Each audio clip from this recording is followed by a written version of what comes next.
기도하면서 시작하도록 할게요. 좋으신 하나님 감사합니다. 우리에게 이런 귀한 만남을 주시고 또 이 만남이 다른 만남이 아니라 성경을 펴놓고 함께 하나님의 뜻을 찾아가는 귀한 시간입니다. 이종과 또 함께하는 귀한 주님의 자녀들, 주님 합력하여 선이 되도록 축복하옵소서. 특별히 이제 12주 동안 신약을 함께 공부할 때 주님 그동안 보이지 않았던 부분들을 보여지게 하시고 깨달았지 않았던 것들 깨달아지게 하시고 붙잡을 만한 것들을 붙잡게 하셔서 믿음 생활에 큰 유익을 얻을 수 있도록 하나님 도우시기를 기도합니다. 주님 계획하고 참여하려고 했지만 함께하지 못한 그 발걸음들에도 은혜를 주시고 또 함께할 수 있는 그 은혜도 베풀어 주시기를 원합니다.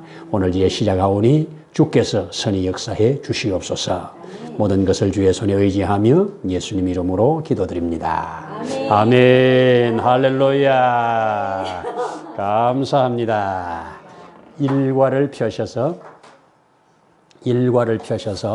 구약을 단숨에 확 뺀 다음에 신약에 붙여라 하는 부분입니다. 참 우리가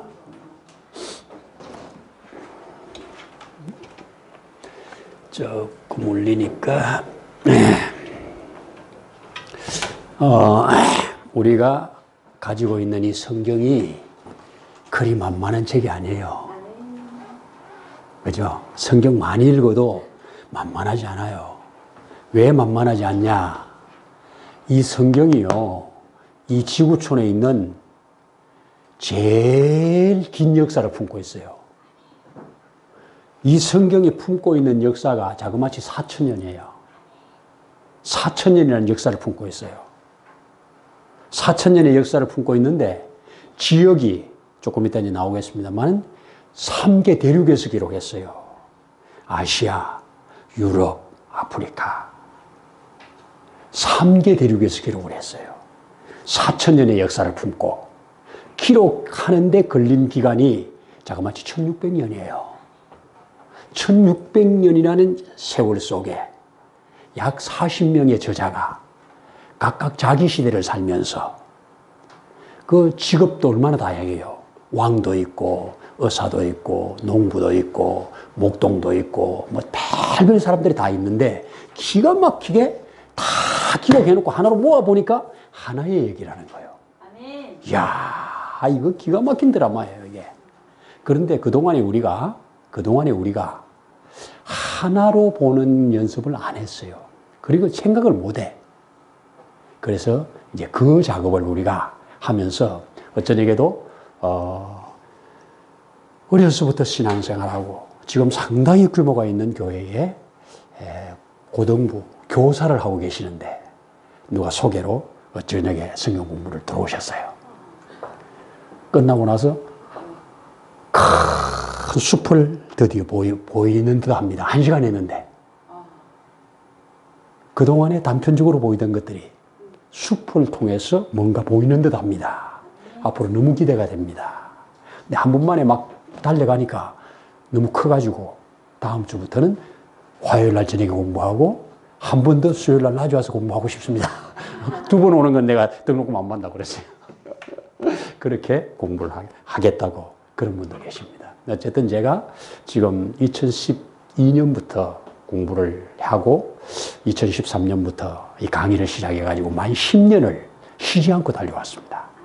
계속 수많은 목사님들, 선교사님들, 사모님들, 장로님들, 집사님들 다양한 그룹들을 제가 같이 공부를 해서 지금 오늘 왔는데요.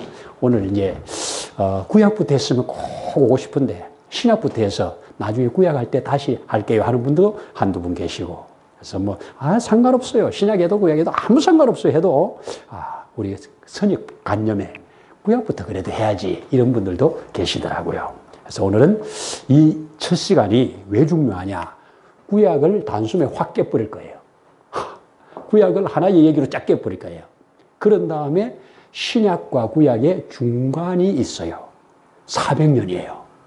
400년의 중간사 시대, 성경에 선지자도 없고 성경도 안 기록해놓고 역사가 없는 그 400년을 어떻게 하나님이 역사하셨는가? 그 400년을 이해를 할 때 신약이 열리거든요. 이제 그 부분을 오늘 같이 다룰 겁니다. 그러니까 제목대로 구약을 단숨에 확 빼고 그리고 신약에다가 이걸 딱 갖다 붙일 건데 요 공부를 같이 할 거예요. 그러니까 오늘 아주 기대가 됩니다. 자, 그러면 제가 이제 구약을 단숨에 확 깬 다음에 신약에 붙이라고 그러는데 전 세계로 주의 복음을 전하기 위해서 제가 이 그림을 하나 만들었습니다. 뱅글뱅글 돌아가는 지구에 전 세계의 복음을 전하기 위해서 예언교회로 만들어서 이렇게 저를 소개합니다. 2012년부터 지금까지 쭉 성경을 이해오고 있고 다양하게 신학교에서 목사님들에게 다양한 방법으로 증거를 해왔고요. 자, 요 자리입니다. 요 자리. 요 꽃만 바뀌었어요. 요 자리에서 저기서 찍은 거예요. 자, 오늘 교재에 보시면 포인트가 4개인데요. 4개를 공부를 할 건데 첫 번째가 구약을 정리해서 신구약 중간시대에 이어붙이는 거, 연결시키는 거. 요거 하나 먼저 다루고 그 다음에 신구약 중간시대 공부하고 그리고 신약 목록 공부하고 그리고 신약을 이야기로 꿰뚫을 거예요. 자, 구약을 정리해서 중간사에 붙여서 신약으로 넘어가는 거예요. 구약을 한꺼번에 정리하고 중간사와 연결시켜서 신약으로 쫙 들어간다 그 말이에요. 자, 무슨 말인지 알겠죠? 거기에 이제 스카치 테이프를 한번 보시면 우리는 구약 역사를 타고 여기까지 흘러왔어요. 긴 여행을 한 거예요. 한 과씩 10여를 공부하면서 구약도 다 읽었고요. 자, 이제는 신약입니다. 그런데 신약 성경 안으로 곧장 들어갈 수가 없다고요. 왜냐?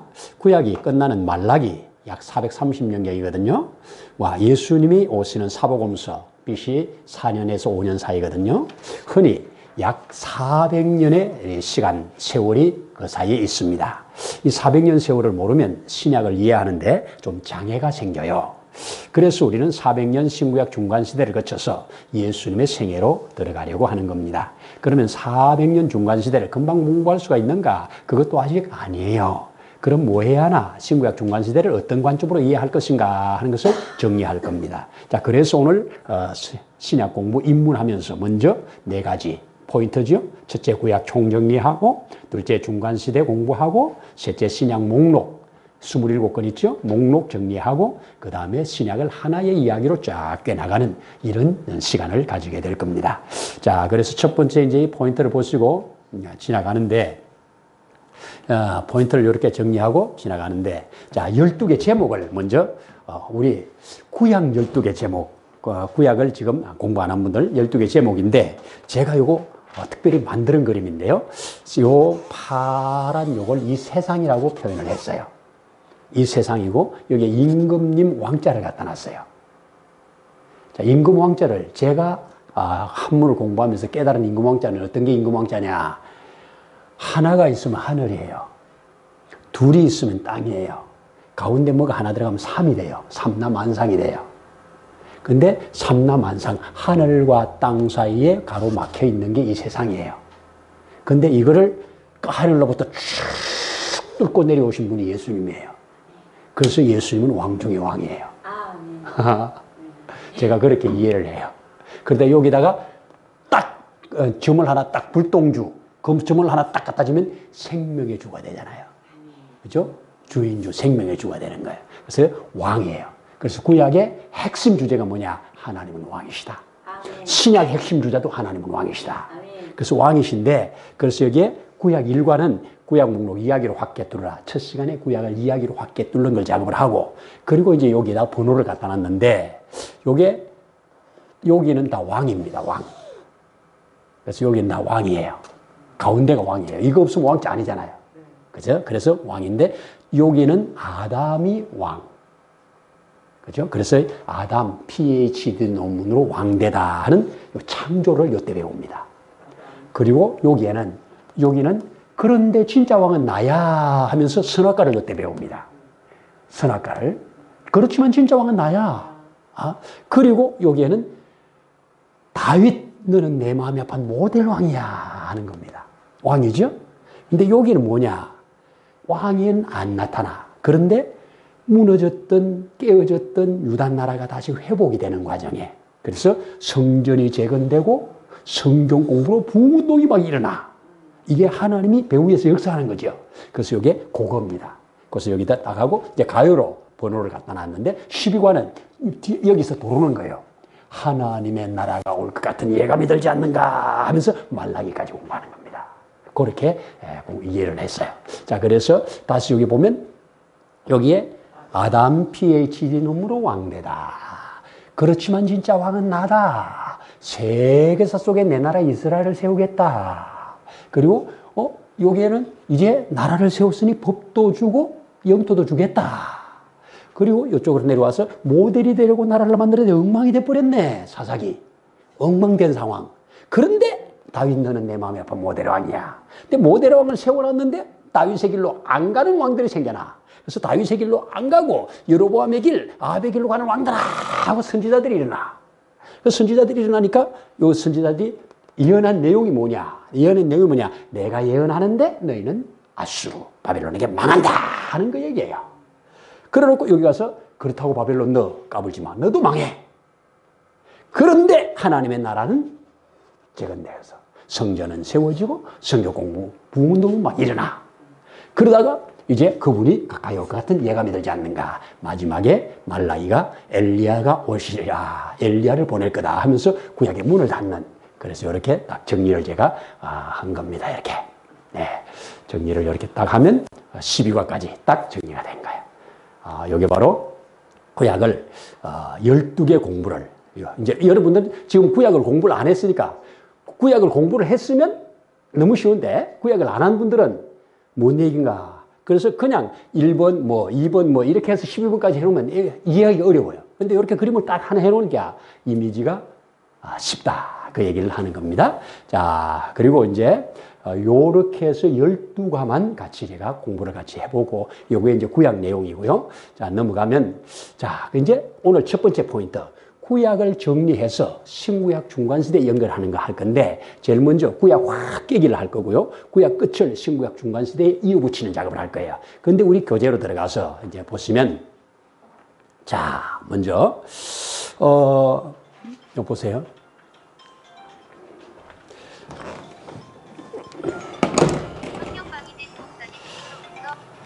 이 성경방 여기에 보시면 요게 바로 성경이 기록된 배경이에요. 성경에 나타나는 배경. 자, 여기가 예루살렘 유다 땅이에요. 그죠? 이 예루살렘을 중심으로 이 주변이 다 성경이 기록된 배경이란 말이에요. 성경이. 그런데 여기서 똑바로 동쪽으로 딱 가면 여기에 대한민국이 딱 나와. 그래서 아시아의 극동 대한민국, 반도의 나라. 이쪽으로 극서 여기에 바로 이스라엘. 이스라엘 요 끝이잖아요. 지중해 가니까. 이쪽으로 이제 유럽으로 가니까. 아프리카로 가죠. 그죠? 그래서 아시아의 끝과 끝. 하나님 이 두 나라를 참 기이 보시는 나라예요. 그래서 이 나라를 성경에 뭐라고 그랬느냐? 여호와께서 이와 같이 이르시되, 예루살렘을 두고 하는 말이에요. 이 곧 예루살렘이라 내가 그를 이방인 가운데, 이방인들 가운데 둘러싸여 놓았다. 쌓인 나라, 끼인 나라, 조그맣게 끼인 나라. 그래서 자기 나라가 강할 때는 이런 나라들이 다 와서 조공을 바치고 종이 돼. 근데 자기 나라 약하면 이놈이 와서 짓밟고, 이놈이 와서 짓밟고, 이놈이 와서 수없이 짓밟혀. 우리나라도 똑같죠? 여기는 똑같잖아요. 이놈이 와서 짓밟고, 위에서 내려와 짓밟고. 그죠? 근데 우리가 강하면 이것들이 옛날에 우리 고구려 시대 때, 신라 시대 때 이제 이쪽이 다 우리 거였잖아. 그죠? 우리가 강하면 다 우리 앞에 엎드리고, 우리가 약하면 다 짓밟히는 거예요.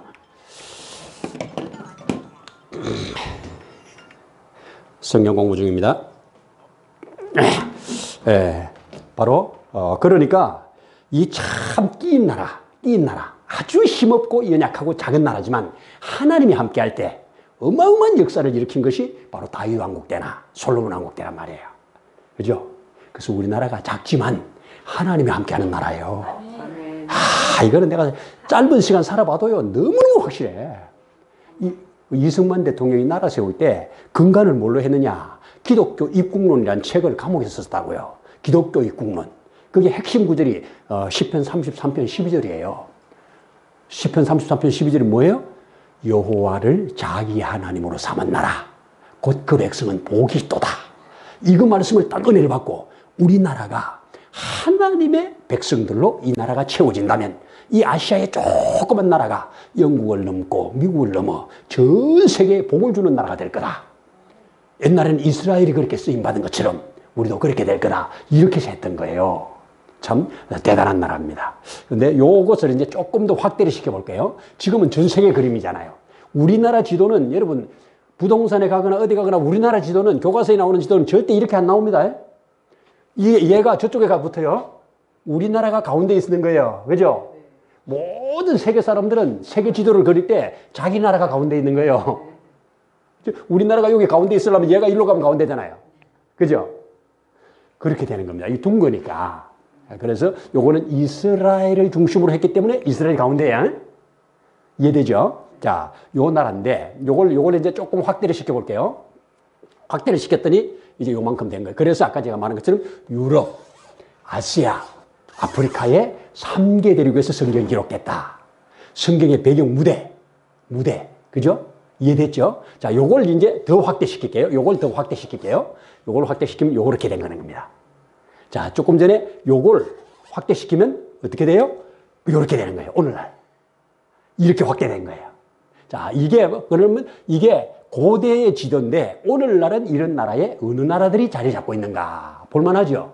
그래서 오늘날 딱 들어가 보면 이제 여기가 터키라고요.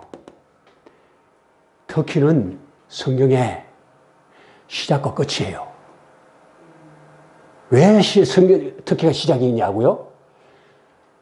노아 홍수 이전의 세계는 하나님 물로 싹 심판하고 어마어마한 지진을 통해 가지고 올라가고 내려가고 다 하나님이 썰어버렸죠.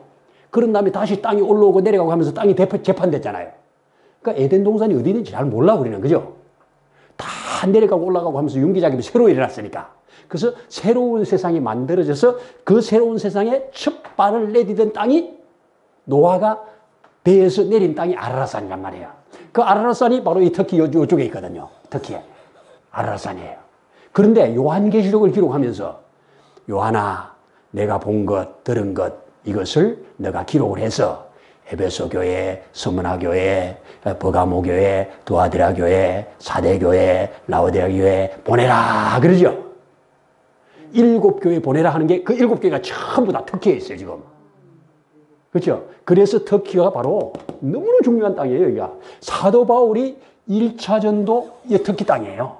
2차 전도, 3차 전도 에베소 터키 땅이에요. 2차 전도만 저 유럽이에요. 그래서 이쪽이 다 바울이 주 활동했던 무대고 바울의 고향도 여기 다소예요. 예, 터키가 그렇게 중요한 땅입니다. 오늘날 터키가. 그런데 오늘날 터키가 97%가 이슬람이에요. 기가 막히죠. 자, 근데 요 터키로 내려오면 여기 시리아. 지금도 내전으로 불안한 동네야. 시리아. 그죠? 시리아가 성경에 많이 나와요.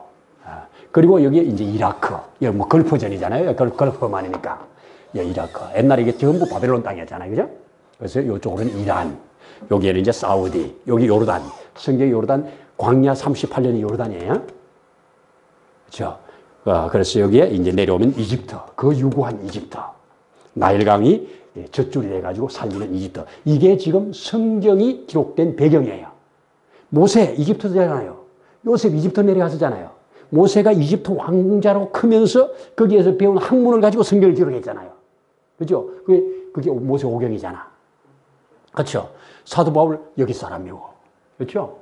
바벨론에 다니엘이 그 사람들이 이쪽, 바벨론 이쪽 그발강가에 여기서 계시받아서 쓰잖아. 에스겔도. 그죠? 그러니까 이렇게 넓은 지역에서 성경이 기록된 배경이다. 오늘날 이런 나라들이 자리를 잡고 있다. 이렇게 보는 겁니다. 자, 그 다음에 이제, 좀 더 보시면, 자, 요게 이제 우리가 구약을 한꺼번에 정리하는 거예요. 한꺼번에 정리해 나가는데, 자, 시대로 말할 때 창조시대, 여기 창세기를 중심한 창조시대가 있었죠. 그리고 족장들이 다스리던 족장시대가 있었죠. 족장 시대는 아브라함 때부터, 그죠? 성경에 창세기는 4대 족장이 나오잖아요. 아브라함, 이삭, 야곱, 요셉. 예, 까지. 그리고, 거기에는 안 포함되지만, 그때 살았던 족장 중에 한 사람이 욥이에요. 그래서 욥기도 여기 들어가는 거예요. 그래서 이 족장 시대 다음에 이제 율법 시대라고도 하는데 모세 시대라고 그래요. 그래서 모세 시대 지나고 나서 사사 시대. 사사들이 약 340년을 다스리니까 사사 시대 지나고 나서 이제는 왕정 시대가 돼요. 왕정 시대가 되는데 왕정 시대가 되면서 사울이 40년, 다윗이 40년, 솔로몬이 40년, 120년을 다스리고 다니엘 왕정이 끝나고 분열 왕국이 되죠. 그래서 분열 왕국 시대가 돼요. 통일 왕국 시대, 분열 왕국 시대. 분열 왕국 시대가 쭉 가다가 포로기를 맞아버리죠. 북이스라엘이 먼저 망하고 남유다가 망하고. 그죠? 그게 북이스라엘이 망할 때가 722년, 남유다가 망할 때가 587년. 이렇게 해서 다 망해버리는 겁니다. 그런 다음에 이제 망한 후에 바벨론에 잡혀갔다가 유다인들은 다시 돌아오잖아요. 다시 돌아오는 그때를 포로로 갔다가 회복기. 이 회복기가 페르시아 시대예요. 페르시아 때 회복기가. 그 페르시아도 속에서, 페르시아가 너무 중요한데, 페르시아 속에서 성경이 무려 8권이 나와. 그래서 이 창조시대, 이 족장시대, 모세시대, 이때 성경 5권이 나왔다면, 앞에 모세에 의해서 5권이 만들어졌다면, 여기에 가가지고 회복시대에 8권이 쏟아져 나와. 그래서 앞에는 이스라엘을 건국하는 모세오경, 그리고 무너졌다가 깨졌다가 다시 재건하는 에스라 8경, 이렇게 양의 끝에 큰 기둥 2개가 있다. 이렇게 이해를 하면 성경을 전체로 보는데 아주 유익하다 그랬습니다. 근데 여기에 이제 성경이 흘러갈 거예요. 이런 역사를 타고 성경이 흘러갈 건데 제일 먼저 그럼 여기 창세기가 나오겠죠. 그래서 이게 창세기부터 쫙 나오는 겁니다. 창, 출, 민, 수, 삿, 쌈, 그죠? 왕. 그리고 이게 대입니다. 디귿이죠? 대라는 이게 성경이 역사를 타고 흐르는 거예요. 역사를 타고 시간을 타고 흐른단 말이에요.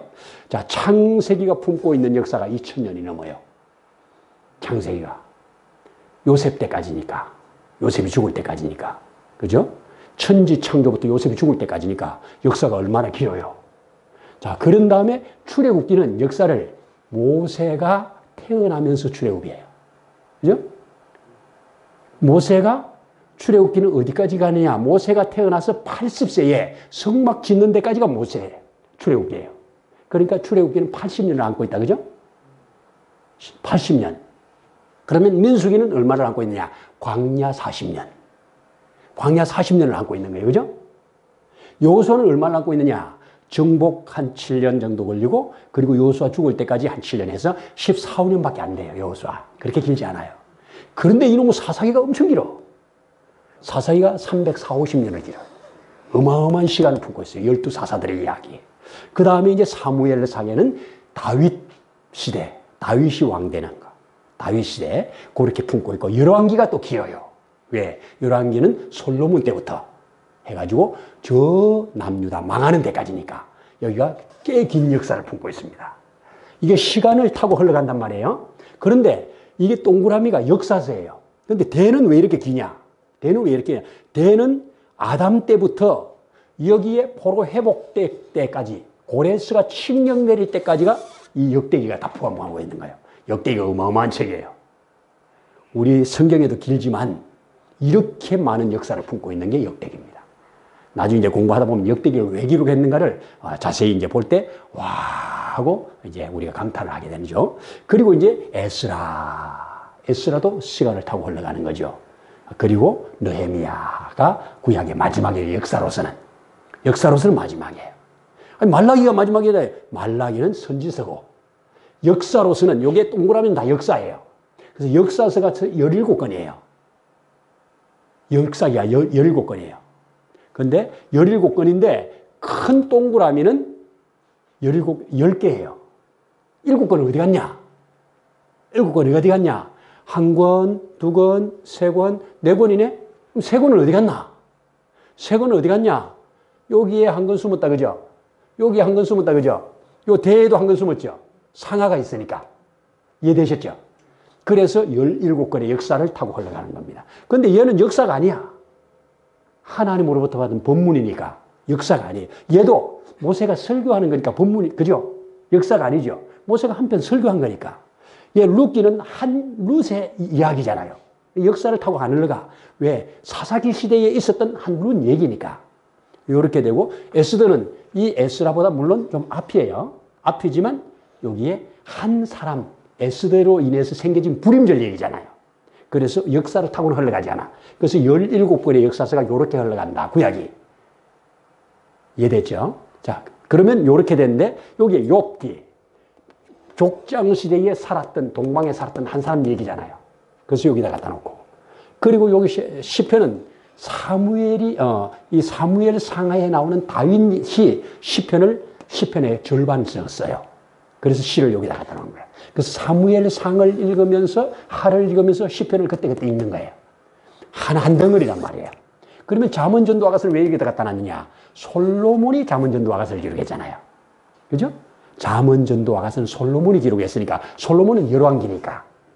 시간적으로. 그래서 여기에 왕위의 잠언전하. 그럼 이제 나머지, 그러면 역사서 17권 처리됐고, 시가서 5권 처리됐고, 그러면 나머지 예언서 17권이 남았겠죠. 예언서 17권. 그 예언서가 여기에 12권이 들어갑니다. 그래서 여기에 12권이 딱 들어가고, 그리고 밑에 5권이 들어갑니다. 12권. 열왕기 때 12권. 그리고 이 대라너, 여기에 다니엘은 이 유다에서 저 바벨론으로 잡혀간 사람이잖아요. 포로기에 잡혀간 사람이잖아요. 그죠? 에스겔도 잡혀간 사람이잖아요. 그죠? 망한 후의 얘기잖아요. 그래서 학개서갈의 말라기는 돌아온 후의 얘기잖아요. 포로에서 돌아온 후에. 그 다음 말라기도 돌아온 후에. 이 스가랴 이후에 이제 마지막에 예언한 선지자. 이렇게 해가지고 12권에 5권 하니까 17권이죠. 그래서 성경이, 구약 성경이 39권인데 바로 이렇게 되는 겁니다. 10권, 5권, 여기에 5권, 밑에 또 17권. 이렇게 돼가지고 딱 이루어지는데, 요걸 다시 다 그림을 하나 더 넣으면 이렇게 넣으면 됩니다. 자, 북이스라엘과 남유다가 930년에 나누어져요. 솔로몬이 이제 왕이 끝나고 나서 나누어지는 겁니다. 나누어지는데 요쪽에 북쪽에서 활동했던 선지자들 9명, 남쪽에서 활동했던 선지자들 해가지고 선지서가 총 12권인데 선지자는 11명이에요. 왜? 예레미야가 2권이죠. 예레미야가 있고 예레미야 애가가 있잖아요. 그래서 선지자는 11명. 그런데 선지서는 12권. 그래서 선지서 12권이 위에 북이스라엘에서 활동한 사람 아모스, 호세아, 요나. 그래서 암호요라고 그래요. 그리고 여기 요엘과 오바다인데 제가 오빠라고 그랬어요. 그냥 요엘 오빠라고 그랬어요. 그래서 여기 요엘 오빠, 그리고 북쪽으로 가서 아모요, 그리고 여기 내려서 이사야, 미가, 그 다음에 여기에 이제 마지막 유다 말기에 살았던 사람들 나훔, 예레미야, 스바냐, 하박국 해서 나, 예스밤 이렇게 했어요. 그 다음에 여기는 단겔 해서 다니엘, 에스겔, 학습말 이렇게 해가지고 요엘 오빠, 아모요, 이미나, 예스밤, 단겔, 학습말 이렇게 해서 순서가 그렇게 된다는 말이에요. 우리는 예언서 이렇게 안 해놨죠. 예언서 우리는 어떻게 했어요? 우리는 예언서를 양이 가장 많은 걸 앞에 갖다 놨어요. 그래서 양이 많은 거 이사야, 그 다음에 양 많은 거 예레미야, 그 다음에 많은 거 에스겔, 그 다음 많은 거 다니엘. 양 많은 대로 순서를 갖다 놓은 거예요. 이게 절대 시간적인 순서 아니에요. 양의 순서. 그래서 대선지서란 말 쓰고 소선지서란 말을 쓰는 거예요. 근데 우리는 그런 말 안 쓰고 순서대로 요엘 오빠, 아모요, 이미나, 예스밤, 단겔, 학습말 이렇게 순서가 이렇게 흘러간단 말이에요. 그렇게 여러분들이 이해를 하시면 이게 구약 전체에 흐르는 성경의 배열, 시간의 배열, 시간을 따라 흘러가는 배열을 하는데, 여러분이 가지고 있는 책에 그대로 나타나 있잖아요. 나타나 있는 그 책에다가 여러분들이 써놓으면 되는 겁니다. 거기다가 조금 제가 확대를 해가지고 요런 거라든지 밑에라든지 요거는 제가 참고로 넣어놓은 거니까 여러분들이 그렇게 공부를 하면 되고요. 이제 앞으로 갈수록 자꾸 확인이 되면서 알아질 거라고 생각이 됩니다. 자, 그러면 이제 넘어가서 이제 구약을 깨는 거야. 지금 전체적인 성경을 깼잖아요. 성경 목록을 자리 잡게 하면서 시간적으로 깼지요. 그러면 구약을 이제 실제적으로 이야기로 들어가서 깨는 거예요. 제일 먼저 창세기를 공부할 때 아마 창세기 이 메소포타미아 문명 여기서 시작하지 않았을까. 그죠? 여기서 그래서 성경에 유프라데스 강이 나오고 티그리스 강이 나오고 여기가 우리는 메소포타미아 문명 아마 에덴이 여기가 아니었을까 이렇게 추정을 해보는 겁니다. 자, 여기에서 여기에 1번이 뭐냐? 바로 창조 인류 일반 역사가 시작된 거예요. 창세기 1장부터 11장까지는 저와 여러분의 이야기입니다. 전 세계 모든 사람의 이야기예요. 우리가 성경을 이렇게 누구한테 얘기하려고 그러면 야, 그거 이스라엘 역사잖아. 그렇게 말할 수 있잖아요. 근데 창세기 1장부터 11장까지는 이스라엘이 아니에요. 아직까지 이스라엘은 시작도 안 했어요. 이스라엘은 언제 시작되느냐? 첫 이스라엘의 시작이 아브라함부터예요. 아브라함이 12장에서 하나님이 아브라함을 불러내면서 시작하는 거예요. 그래서 그 이전에 천지 창조 우리와 관계 있죠. 노아 대홍수 우리와 관계 있죠. 우리가 학교에서 배울 때 우리를 우리 조상이 누구냐 할 때 단군으로 배우지만 그 이후에는 누구냐?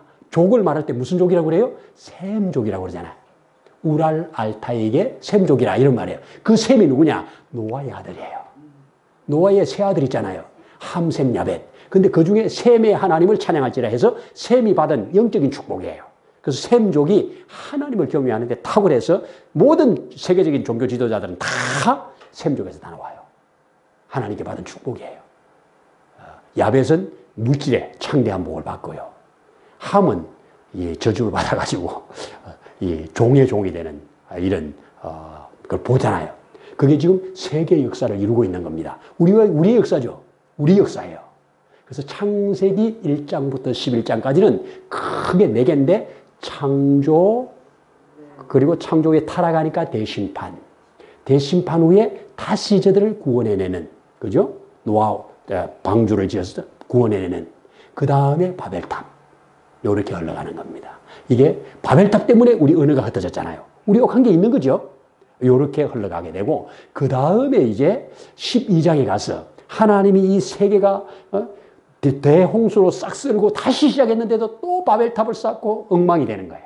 그래서 이거 안 되겠구나. 내가 이들을 싹 쓸은 것 갖고는 안 되겠으니까 새로운 샘플 나라 하나 만들어야 되겠다 해가지고 세계사 속에 힘이 지배하고 칼이 지배하는 이런 세계사 속에 내 나라 이스라엘 하나 세우겠다. 그렇게 해가지고 하나님이 선포하시고 여기 갈대우로 여기에 살고 있는 아브라함을 딱 불러가지고 너 내가 지시할 땅으로 와. 그래서 지시할 땅으로 오는 거예요. 지시할 땅에 와가지고 거기에서 이제 하나님의 나라를 만들어가는 거야. 자, 요게 바로 근데 그래서 첫 번째는 인류 일반 역사. 인류 일반 역사가 창세기다. 그리고 창세기의 두 번째는 뭐냐? 바로 이스라엘의 나라가 시작됐다. 창세기에서는 이스라엘 나라 국민 만들기만 시작돼요. 나라가 되려면 세계가 필요하죠. 국민 만들고 그 다음에 그것들을 다른 주권, 법이 있어야 되고 그 다음에 영토가 있어야 되잖아요. 그래서 창세기는 국민 만들어, 출애굽기, 레위기는 법을 만들어, 그리고 민수기에는 땅 찾아가는 이야기라, 여호수아는 땅을 받아.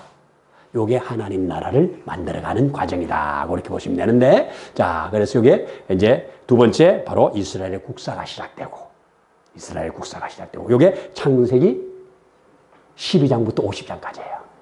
12장부터 50장까지.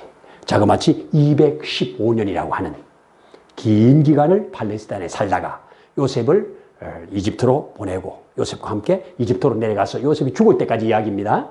예, 그렇게 보시면 되겠고요. 자, 그렇게 해서 여기에 이제 아브라함을 우르 땅에서 불러가지고 내가 지시할 땅으로 가라 해서 아버지와 함께 하란에 살다가 여기서 이제 아브라함만 이쪽으로 오죠. 아브라함만 가나안 땅에 들어와요. 가나안 땅에 들어와서 아브라함이 이삭을 낳고 이삭이 야곱을 낳고 야곱이 12아들을 낳으면서 그 12아들들이 이제 또 아들들을 낳아서 70명이 될 때 이집트로 이사가면서 창세기가 이제 마무리돼가는. 요셉이 죽음으로 끝나요. 이사가면서 끝나는 건 아니고 요셉이 죽으면서 창세기가 끝나는 겁니다. 그래서 번성하기 시작하면 하고. 그러니까 적어도 요셉은 110세에 죽으니까. 요셉은 17살에 이집트로 들어가요. 팔려가잖아요. 그래서 110세까지 살다가 요셉이 죽으면서 유언을 나를 해골을 잘 보관해 놨다가 반드시 출애굽할 때 나를 데리고 가라 하는 그 유언을 남기고 죽는 것으로 끝납니다. 그 다음에 이제 요 한번 참고로 한번 얼른 보여드릴게요. 아브라함, 이삭, 야곱 창세기 12장부터 50장까지인데 아브라함의 생애, 이삭의 생애, 야곱의 생애, 요셉의 생애. 요게 지금 175년, 180년, 요거는 야곱은 147년, 요셉은 110년, 그렇게 살게 돼요. 그래서 겹치죠, 물론, 그죠? 동시대를 같이 사니까. 그래서 요게 야곱이 아브라함 할아버지와 15년을 같이 살았다. 15년 사는 동안 믿음, 할아버지에게 말씀을 많이 들어가지고, 집사람으로 말씀을 많이 들어서 믿음이 이때 생겨나서, 그래서 야곱이 믿음의 사람으로, 그렇게 크고, 에서는 밖으로만 나가가지고, 듣질 않아가지고, 믿음이 없는 그런 사람으로 이제 가서 예성은 버려지고, 야곱이 일로 들어오는 이런 것들을 볼 수 있고요. 요셉이, 이제, 보세요. 여기에 이 야곱이 91세 때 요셉이 이제 태어나는 겁니다. 91세에 요셉을 낳아요. 참. 그렇게 좀 보시면 되겠고요. 그리고 이제 39살 때 요셉이 130살에 이집트로 이사를 가가지고 이사 간 후에 이제 요셉은 17년을 야곱은 17년을 더 살고 요셉은 110세까지 살다가 이제 이 세상을 떠나는 이게 창세기의 12장부터 50장까지 하나의 도표로 그렇게 보시면 되겠습니다. 자, 그러면 이제 그 정도로 보시고요. 정리를 해보면 야곱이 아버지에게 안수받을 때가 77세나 됐을 때 안수받고 또 형의 미움을 받고 도망가는 거예요. 20대가 아니에요. 10대, 20대가 아니에요. 77세 때까지 결혼도 안 하고 있어요. 그러다가 이제 137세부터 180까지 약 44년을 더 살아요. 안수기도 한 다음에 야곱이 금방 죽을 것 같아도 43년을 더 사는 걸로 나타나고 있고요. 그 다음에 이제 야곱은 할아버지 아브라함과 15년을 같이 살면서 할아버지의 믿음을 전수받는 이런 기회도 주셨고요. 요셉이 총리가 되기 직전의 해에 누가 죽어요? 바로 이삭이. 이집트로 팔려가가지고 총리 되기 직전에 이삭이 죽어요. 이삭이 제일 오래 살잖아요, 성경에. 180세를 사니까. 자, 그 다음에 이제 여기에 아브라함이 가나안에 들어온 후 이삭을 거쳐 야곱이 애굽으로 이주하기까지 약 얼마다? 215년이다. 자, 어디에서 215년이에요? 아브라함이 어디에 75세에 가나안 땅에 들어오잖아요. 그죠? 75세에 가나안 땅에 들어와서 아브라함만 175세니까 아브라함은 100년을 살잖아요. 가나안 땅에. 그죠? 여기서부터 나머지 여기에 이사 갈 때까지 이사 갈 때까지 이사 가는 것이 요셉 39살 때 요때 이사를 가니까 이삭이 거의 요때 죽는 기간이 비슷하잖아요. 그러니까 여기 요셉이 애굽의 총리로 가가지고 총리 되기 직전에 돌아가시는 걸로 그렇게 숫자적으로 그렇게 나옵니다. 이삭이 죽은 후 10년에 애굽으로 이주한다 그렇게 돼 있죠. 그렇습니다. 왜 총리 되고 9년에 들어가니까. 그죠? 무슨 말인지 이해가 좀 되죠. 조금 어렵지만 이렇게 내 족장이 이렇게 살아간 이야기다 그렇게 얘기를 하고 또 나중에 또 이제 들어가면 또 계속 반복해서 나올 겁니다. 자, 이렇게 해서 지금은 이제 출애굽기로 넘어오는 거예요. 창세기가 끝나고 출애굽기로 넘어오면 바로 모세가 태어나서 왕궁에서 40년을 살다가 그리고 정치적인 문제로 저 시나이 반도로 망명 가서 40년을 여기서 살다가 다시 내 백성을 데리러 들어가는데 하나님이 가라해서 하나님과 함께 들어가서 거기에서 안 내놓으려고 하는 자들과 맞짱을 떠서 10가지 재앙으로 이기고 이들을 데리고 나오는 것이 출애굽 역사죠. 데리고 나와가지고 여기서 뭐 해요? 하나님으로부터 법을 받아요. 법을 받고 그리고 백성들은 받은 법에 아멘함으로 언약을 맺어요. 언약을 맺고 그 다음에 이제 하나님이 내가 너희 하나님이 되었고 너희는 내 백성이 됐으니 내가 너희 가운데 거하마 하고 거할 장소로 성막을 지어라 해서 출애굽기 내용은 성막 지어 다 완공하면 끝나요. 성막을 다 완공하고 하나님께 봉헌해드리는 그 영광의 구름이 일어나면서 성막은 끝나요. 출애굽기는 끝나요. 그래서 출애굽기 내용은 그렇다. 근데 이 출애굽기 상황 속에서 아까 뭐가 나왔어요? 레위기가 나왔죠. 모세가 하나님께로 올라가서 이 백성이 이제 너희는 내 백성이 됐으니까 이런 법으로 살아야 된다 하고 하늘의 법을 주신 것이 레위기법이에요. 그래서 레위기는 제사장은 이렇게 세우고 제사는 이렇게 드리고 하는 그런 얘기를 이렇게 해주고 있는 거고요. 그 다음에 이제 넘어가면 바로 시내산에서 이제 이동을 해 가야 되겠죠. 여기가 머물 땅은 아니잖아요. 가나안을 가야 되니까. 그래서 여기에서 이동이다. 성막 완성하고 나서 인구조사다 하고 6월절도 지키고 이동이다 해가지고 가데스 바네아로 올라가요. 여기 민수기죠, 지금? 인구조사도 민수기죠? 시내산에서, 민수기는 그래서 시내산에서 시작하는 거예요. 시내산에서 출애굽기는 끝나고 민수기는 여기 시작되고 겹쳐 있어요. 그래서 여기에 올라가서 광야 38년 불신앙의 세력들이 다 죽을 때까지 하나님이 기다려주는 38년. 처음에는 사형 선고를 내렸지만 모세의 중보기도로 집행유예로 바뀌어가지고 38년 집행유예를 여기서 지나고 그리고 이제 1세대가 다 죽고 여호수아 갈렙만 남은 그 상태에서 모세가 이들을 데리고 이쪽으로 이제 모압 평지로 올라가는 겁니다. 자, 그래서 모압 평지로 올라가죠. 올라가서 모압 평지에 가서 뭐 해요? 이제 이 모압 평지가 올라간 이 민수기 상황 속에서 신명기가 나오는 거예요. 모세가 가나안 땅에 들어갈 이 세대를 앉혀놓고 하나 명하는 거예요. 이렇게 살면 축복이야. 이렇게 살면 저주야. 너희가 들어가서 절대 가나안 복 받지 말고 하나님의 나라를 세워야 돼. 그들 나가서 그냥 죽여버려. 이러면서 하나 세세하게 가르치는 게 신명기예요. 성경이 하나로 이해가 되죠. 그래서 이제 신명기로 그렇게 명령을 하는 겁니다. 그럼 이제 모세 오경이 끝나잖아요. 그래서 여호수아는 여기서 이제 모세는 신명기 발표하고 죽으시고 하나님 부름 따라 가시고 여호수아가 바톤을 받는 거야. 여호수아가 바톤 받아서 들어가자 진군이다 하고 요단강 건너는 겁니다.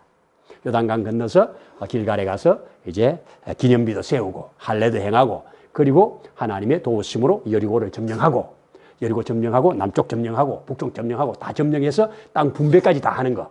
그래서 여호수아가 땅 분배까지 다 하는 마치는 그야말로 하나님의 나라가 모양을 딱 갖추는 나라. 백성이 만들어졌고 법도 받았고 이제 땅까지 주어진 명실공히 하나님의 나라가 이 땅 가운데 세워졌을 때가 여호수아 때다. 그렇게 보시면 되겠고요. 자, 이렇게 해서 이게 이제 지파별로 나눈 땅이에요. 여기에 이거는 모세가 정복한 땅이에요. 요단 동편은 모세가 정복했어요. 모세 살았을 때. 그런데 요단 서편은 여호수아가 앞장서서 다 정복하죠. 그래서 이쪽에도 세 지파에게 주고 이쪽에 나머지 또 10지파에게 주고 그래서 두 지파가 겹치잖아요. 여기 므낫세와 므낫세가 겹치니까. 그죠? 그래서 므낫세 반지파라는 말을 이렇게 쓰는 거예요. 반은 이쪽에 있고 반은 이쪽에 있기 때문에 성경에 있다 보면 므낫세 반지파 이렇게 나오잖아요.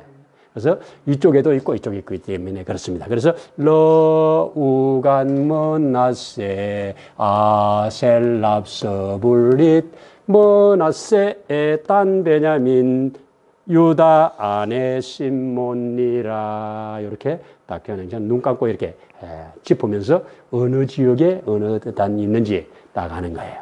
그래서 여기부터 하면 러우간 므낫세 그죠? 위에서 아셀랍 서불잇 그죠? 므낫세에 그리고 단 베냐민 그리고 여기에 유다 안에 시몬이라 이렇게 기록을 해놓고 있습니다. 이렇게 땅 분배를 하고 이제 이렇게 되면 여호수아까지 끝났잖아요. 여호수아 끝나고 나면 뭐가 나와야 되겠어요? 그 다음에는 이제 사사기가 나와야 되잖아요. 사사기 340년 사사들의 시대, 엉망이 된 시대. 그래서 12명의 사사들의 이야기, 그게 정사, 요 사사기 13장까지, 삼손 얘기까지. 물론 삼손 13장에 시작해가지고 13, 14, 15, 16까지 다 사사들의 이야기입니다. 12명의 사사, 그걸 정사라고 그러고, 그리고 17, 18, 19, 20, 21까지 두 사건, 야사 두 개의 사건을 집어넣어서 사사기가 끝나는 겁니다. 그렇게 해서 이제 사사 시대에 룻이라고 하는 여자, 모압 땅 여자, 이 모압 이쪽 지역에 살았던 여자, 이 여자가 다 사사 시대에 전부 하나님을 버렸는데 이 여자는 하나님을 탁 붙잡고 내 하나님이라고 고백하면서 하나님께로 돌아오는, 그래서 이 사람으로 시작해서 다윗 가문이 새롭게 일어나는, 다윗의 정조 할머니가 되는 그것을 바로 룻으로 표현하는, 룻기로 성경 한 거를 집어넣는 겁니다. 자, 그래서 룻기까지 왔습니다. 자, 이게 지금 오늘날 이스라엘. 요쪽 있지? 오늘날 이스라엘은 요렇게 돼 있죠. 요쪽만 이스라엘입니다. 요쪽만 이스라엘이에요. 이쪽은 요르단 쪽이고요. 그런데 그 당시에는 이게 다 이스라엘이었습니다. 예. 자, 요렇게 가면 이제 사무엘상 하면 이제 여기에 3이 나와야 되겠죠. 그래서 사무엘상 나와서 시편이 같이 들어간다. 이게 다윗 이야기입니다. 모델왕 다윗 얘기가 사무엘상하는 다 다윗 얘기예요. 다윗 얘기. 물론 앞에 사무엘상에 사무엘도 나오고 사울도 나오지만 주인공은 다윗이에요. 그죠? 그래서 다윗이 왕 되기 전까지 사울을 통해서 연단받고 단련받는 거. 그러다가 사무엘 하에 드디어 왕이 돼가지고 다스리는 장면들이 쭉 나오는 것이 바로 이렇게 되고요. 그 다음에 나타난 것이 바로 이제 열왕기가 나오겠죠. 바로 왕이 나오는 겁니다. 이게. 그죠? 왕. 이 왕 때 잠언전도와 가서 그리고 12권. 이 왕의 여기가 어려운 부분이에요. 열왕기에 무려 성경이 15권이 포함되어 있어요. 열왕기의 뿌리가 열왕기를 딱 잡고 당기니까 성경 15권이 쫙 뽑혀 나와.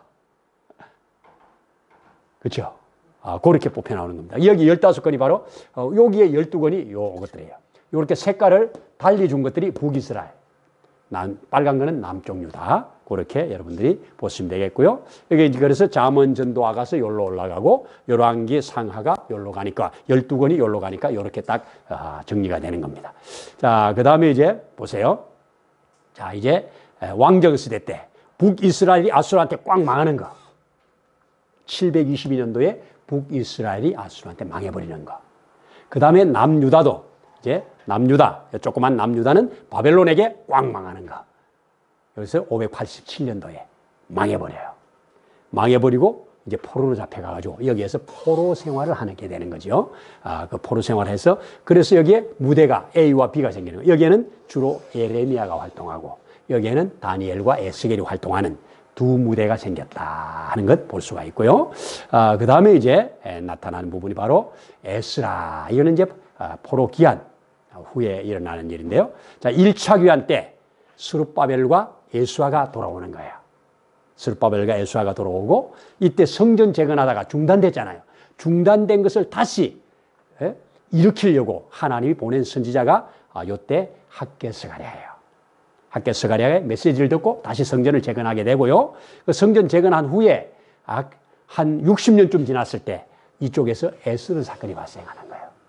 전 유다인을 다 한나라한테 죽여버리는 끔찍한 법령을 만들어서 선포를 해버린 게 에스더에 나타나죠. 그러니까 성전 재건하고 한 60년쯤 있다가 성전 완공한 후에 40년, 돌아온 지 60년. 그렇게 되고요. 그래서 이 에스더 사건을 느헤미야와 에스더 그리고 잠자고 있던 유다인들이 번쩍 깨가지고 기도하면서 이겨내죠. 이겨낸 것이 불임절 사건. 불임절 이후에 한 20년 후에 누가 나오느냐 불임절 후에 다시 2차 귀환을 하게 되는 거예요. 2차 귀환. 그게 누가 에스라를 중심으로 해서 돌아와요. 에스라에 의해서 역대 상하가 기록돼요. 백성들을 다시 가르쳐야 되겠기에 역사를 가르쳐야 되겠기에 하나님을 가르쳐야 되겠기에 이 백성이 누군가 가르쳐야 되겠기에 하나를 다시 다 정리해서 아담 때부터 시작해서 고레스가 칙령 내리는 그때까지의 역사를 전부 기록해서 가르치는 역사 교과서다. 누가? 에스라가. 그래서 여기에 2차 귀환은 뭐예요? 성경 공부 부흥운동이에요. 1차는 뭐예요? 성전 건축이에요. 그리고 3차 이제 돌아오는 것은 3차는 총독 느헤미야가 앞장을 서서 돌아오는 겁니다. 이거는 당시에 왕의 비서실장, 이 거대한 페르시아의 비서실장으로 계시던 분이 이 예루살렘의 재건을 위해서 다시 오는 거예요. 와가지고 이제 3차 기한이라고 그래요. 1차, 2차, 3차. 잡혀갈 때도 1차, 2차, 3차. 돌아올 때도 1차, 2차, 3차. 그렇게 돌아오는 겁니다. 그렇게 돌아와서 이제 1차, 2차, 3차가 그렇게 지나가게 되고요.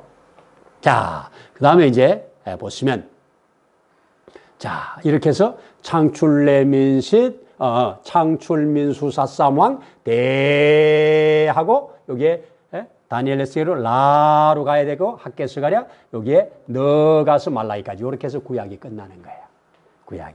구약을 단순히 구약이 이런 거예요. 이것을 우리는 12번에 나누어서 세부적으로 공부하는 것이 구약 공부고요. 자, 그러면 이제 요렇게 끝나는 구약에 말라기가 너희가 엘리야를 보내리라 하면서 문을 닫아요. 엘리야를 보낸다고 하고 문을 닫아요. 그러면 엘리야가 오면 신약이잖아요. 오기까지 400년의 시간이 지나가는 거예요. 그 400년을 중간사라고 그래요. 예, 중간사라고 그래요. 그래서 자, 요런 참고로 요거 하나 그림 보여드리고 할게요. 자, 아담부터 예수님 때까지 약 4000년의 시간이 흘러가죠. 그 가운데 아브라함이 서 있고요. 그 가운데 노아가 서 있고요. 그 가운데 다윗이 서 있어요. 요게 1000년 기간이에요. 1000년 기간.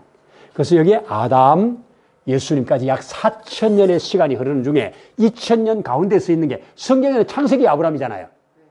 그런데 역사적으로, 시간적으로는 아브라함이 2000년대에 서 있어요. 가운데. 그리고 2000년의 반 1000년대에 노아가 태어나요. 1056년에 태어납니다. 아담 이후 1056년에 노아가 태어나요. 그래서 노아는 죽을 때 아브라함과 같이 살아요. 노아가 원체 오래 살잖아요. 그죠? 950세를 사니까. 예. 그래서 아브라함과 노아가 동시대에.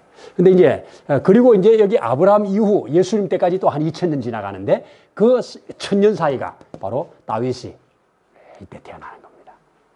예. 그래서 이렇게 되는데 요게 이제 왜 내가 이걸 말씀해 주냐. 우리나라를 보려고, 우리나라 뿌리 보려고 보여주는 건데 우리나라는 그러면 안 나오는데 우리나라는 지금 요쯤 해가지고 당군이 시작됩니다. 당군 나라가 요때 시작돼요. 예, 요 아브라함보다 당군이 훨씬 이래. 왜? 이게 2166년이죠. 당군은 2333년이잖아요. 나라 세웠을 때가. 그죠? 2333년에 당군이 나라 세워요. 그래서 당군과 노아는 동시대 사람이에요. 동시대 사람이에요. 많이 나가는 사람들은 여기에 당군이 고조선을 세우는 여기 때 노아도 왔을 수도 있다. 이래 말하는 사람도 있어요. 많이 나가는 사람은. 근데 그건 뭐 증거는 없으니까. 어쨌든 그 자손은 자손이에요. 노아의 6대손입니다. 6대손. 당군이. 예. 예. 예. 보통이 아니에요. 그래서 우리나라와 이스라엘이 큰 두 민족 중에 하나입니다. 그래서 하나는 벨렉 자손이라고 그러고 하나는 욕단 자손이라고 그러는데 욕단이 우리 당군으로 보는 거예요. 예. 성경에. 욕단, 벨렉에서 아브라함계가 나와요. 벨렉은 아브라함계가, 벨렉 이후에 이제 5대째가 가서 아브라함이 나오고요. 우리는 욕단은 13명을 데리고 동쪽으로 스발로 갔다. 그렇게 끝나요. 그래서 요걸 감추인 민족이라고 그래. 마지막에 쓰려고 감추는 민족. 그래서 우리 민족이라고 나는 확실히 믿는 거예요. 지금 세계에 보세요. 모든 관심이 대한민국에 다 있잖아요. 기가 막힌 나라입니다. 예. 이게 소름 돋는 일이에요, 이거. 이게 전 세계 사람들이 다 망한다고 그러잖아요. 전 세계 사람들이 핵을 위에, 머리에 이고 살면서 어떻게 그렇게 편안하게 사냐고 그러잖아요. 전 세계 사람들이 너희가 어떻게 그렇게 일본을 무시하냐고 그러잖아요. 일본은 무조건 놈이에요, 그냥. 잘 사는 나라는 놈이고, 못 사는 나라는. 어쨌든 참 희한한 나라예요, 우리나라가. 그래서 마지막 시대 비밀병기로 하나님 예수님의 재림을 예비할 그런 나라로 나는 믿어요. 왜? 지금 하나님 역사하는 거 보세요. 망할 것 같은데 안 망하잖아요. 해마다 뉴스 보면 원래는 대홍수가 나서 흉년될 것 같습니다. 원래는 뭐 산불이 나서 뭐 어쨌든 끝에 가면 다 풍년이라. 원래는 이래서 망할 것 같습니다. 저래서 망할 것 같습니다. 끝에 가면 안 망해. 이번에 선거도 하나님이 기가 막히게 도운 거 아니에요? 나는 그렇게 믿어요. 하나님이 한 번 더 기회를 주신 거예요. 이 민족을 하면 주님 오셔야 된다니까? 다른 민족 쓸 나라가 없어요. 돈밖에 모르는 중국을 쓰겠어요? 못 쓰지. 저거는 뭐 인구나 많다고 하지 못 써요, 저거는 중공이에요. 중공. 하나님의 원수, 공산당. 못 쓰지. 저 일본 사무라이를 쓰겠어요? 못 쓰지. 그러니까 한국만 쓰는 거예요. 한국의 정서는 성경 정서예요. 참, 이 천부인, 삼일신. 이거 전부 성경에 나오는 거예요. 홍익인간 성경이잖아요. 그죠? 홍익인간 성경이잖아요. 예, 그 삼신 할머니. 예. 아유, 오늘따라 왜 이렇게 자꾸, 오늘따라 왜 자꾸 저래. 미안해요. 성경 공부해요. 자, 그러니까, 메알이 산에 있는 하나님이에요. 알이 하나님이잖아. 메가 산이잖아. 그죠? 산에 계신 하나님. 하나님! 그러니까, 하나님, 저쪽에 소리를 질러줘. 그러니까 저게 하나님이라는 거예요. 메알이 나중에 메아리가 되는 거예요. 메알.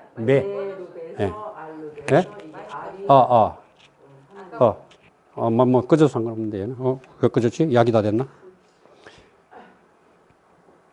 약이 다 됐나 보네. 얘는 꺼져도 상관없어요.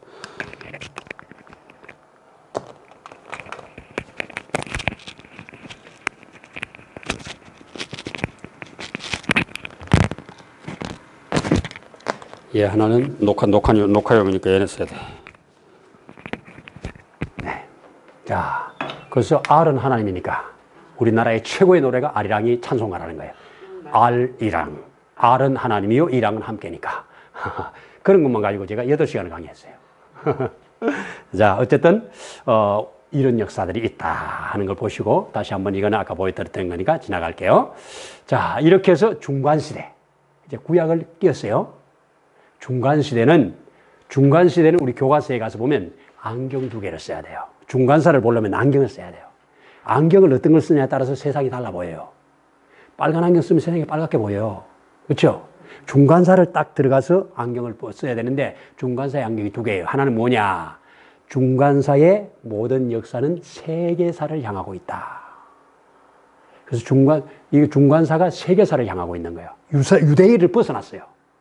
세계를 향해요. 하나님이 상대하는 게 바벨론, 저기 페르시아, 저기 헬라, 그리고 로마, 이것을 하나님이 관통하면서 이것들을 붙들고 신약을 예비하고 있어요. 그래서 세계를 향하고 있다. 그리고 또 하나 안경은 뭐냐? 예언한 대로 됐느냐? 이사야가 예언해 놓은 것이 이루어졌느냐? 이사야가 44장에 고레스 예언했는데 정확하게 고레스가 일어나가지고 하나님의 예언한 대로 100% 맞아떨어지잖아요. 또 마지막에 100년 전에 예레미야가 예언해 놓은 것이 마지막에 또 정확하게 너희가 70년 되면 돌아오리라. 근데 돌아오잖아. 예언대로 되더라. 그러니까 정확하게 하나님이 느부갓네살 왕에게 보여준 신상대로 그대로 흘러가는, 그래서 세계사를 향하고 있는 이 안경, 그리고 성경대로 그대로 예언대로 되는 이 안경, 이 2개를 먼저 딱 가지고 이제 성경을 들어가는 겁니다. 그래서 여기에 그렇게 해서 이제 중간사를 들어가는데, 자, 중간사 들어가 보자고요. 이게 중간사 그림이에요. 느부갓네살이 보았던 신상. 그죠? 그럼, 자, 근데 느부갓네살은 이거 해놓고 말도 안 하고 이거 알아맞히는 놈한테 해석권 준다고 그러잖아요. 해석만 하면 어마어마한 상을 준다고 그러잖아요. 그죠? 그래서 이때 다니엘이 등장해가지고 다 해석해 주죠. 왕은 큰 신상을 보셨나이다. 맞다. 그러면 머리는 황금머리였죠. 그래, 맞다. 은은 가슴은 은이었죠. 노시였죠. 철이었죠. 그리고 흙과 철이 섞였죠. 맞다. 이거는 바로 이 세계의 역사를 하나님이 보이지 않는 그 하나님이 당신에게 보여준 겁니다. 이 나라는 바로 당신 나라입니다. 이 나라는 당신 후에 당신만 못한 나라 하나 일어날 겁니다. 바사가 일어날 겁니다. 그 다음에는 헬라라는 요 나라가 일어날 겁니다. 요거는 결과로 나온 나라예요. 그때는 못한 나라, 요런 나라가 일어난다는 거예요. 자, 요것은 다니엘이 해석은 해주었지만 누구에게 계시한 거예요? 느부갓네살에게. 느부갓네살 유다인 아니잖아요. 그죠? 바벨론의 왕이에요. 그 사람한테 보여준 거예요. 세계사를 지금 주름 잡고 있는 그 사람한테 딱 보여준 거예요. 근데 지가 해석할 능력이 없으니까 다니엘이 딱 와서 해석을 해줘요. 근데 하나님은 너무 고맙게도 감사하게도 요걸 다니엘한테는 다른 그림으로 보여줘. 그걸 이제 보일 거예요. 그게 7장이에요. 요거는 2장이고 다니엘 7장에. 그래서 다른 그림으로 보여주는 것이 이제 자, 중간사 먼저 보고 다른 그림 들어갈게요. 자, 여기에 586년이라고도 하고도 7년이라고도 해요. 유다가 망하고 바벨론의 지배 속에 들어가게 되고요. 그 다음에 539년에 고레스가 이제 너희가 해방이다, 돌아가라 해서 고레스가 칙령 내려서 돌아오는 거예요. 돌아오는 겁니다.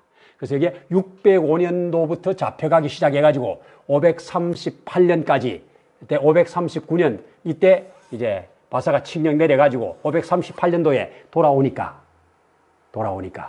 대략 70년이라고 말하는 거예요. 정확하진 않아도. 또 하나 이제 70년을 또 말씀드릴 거예요. 자, 그 다음에 이제 이게 516년도에 성전이 완공되는 거예요.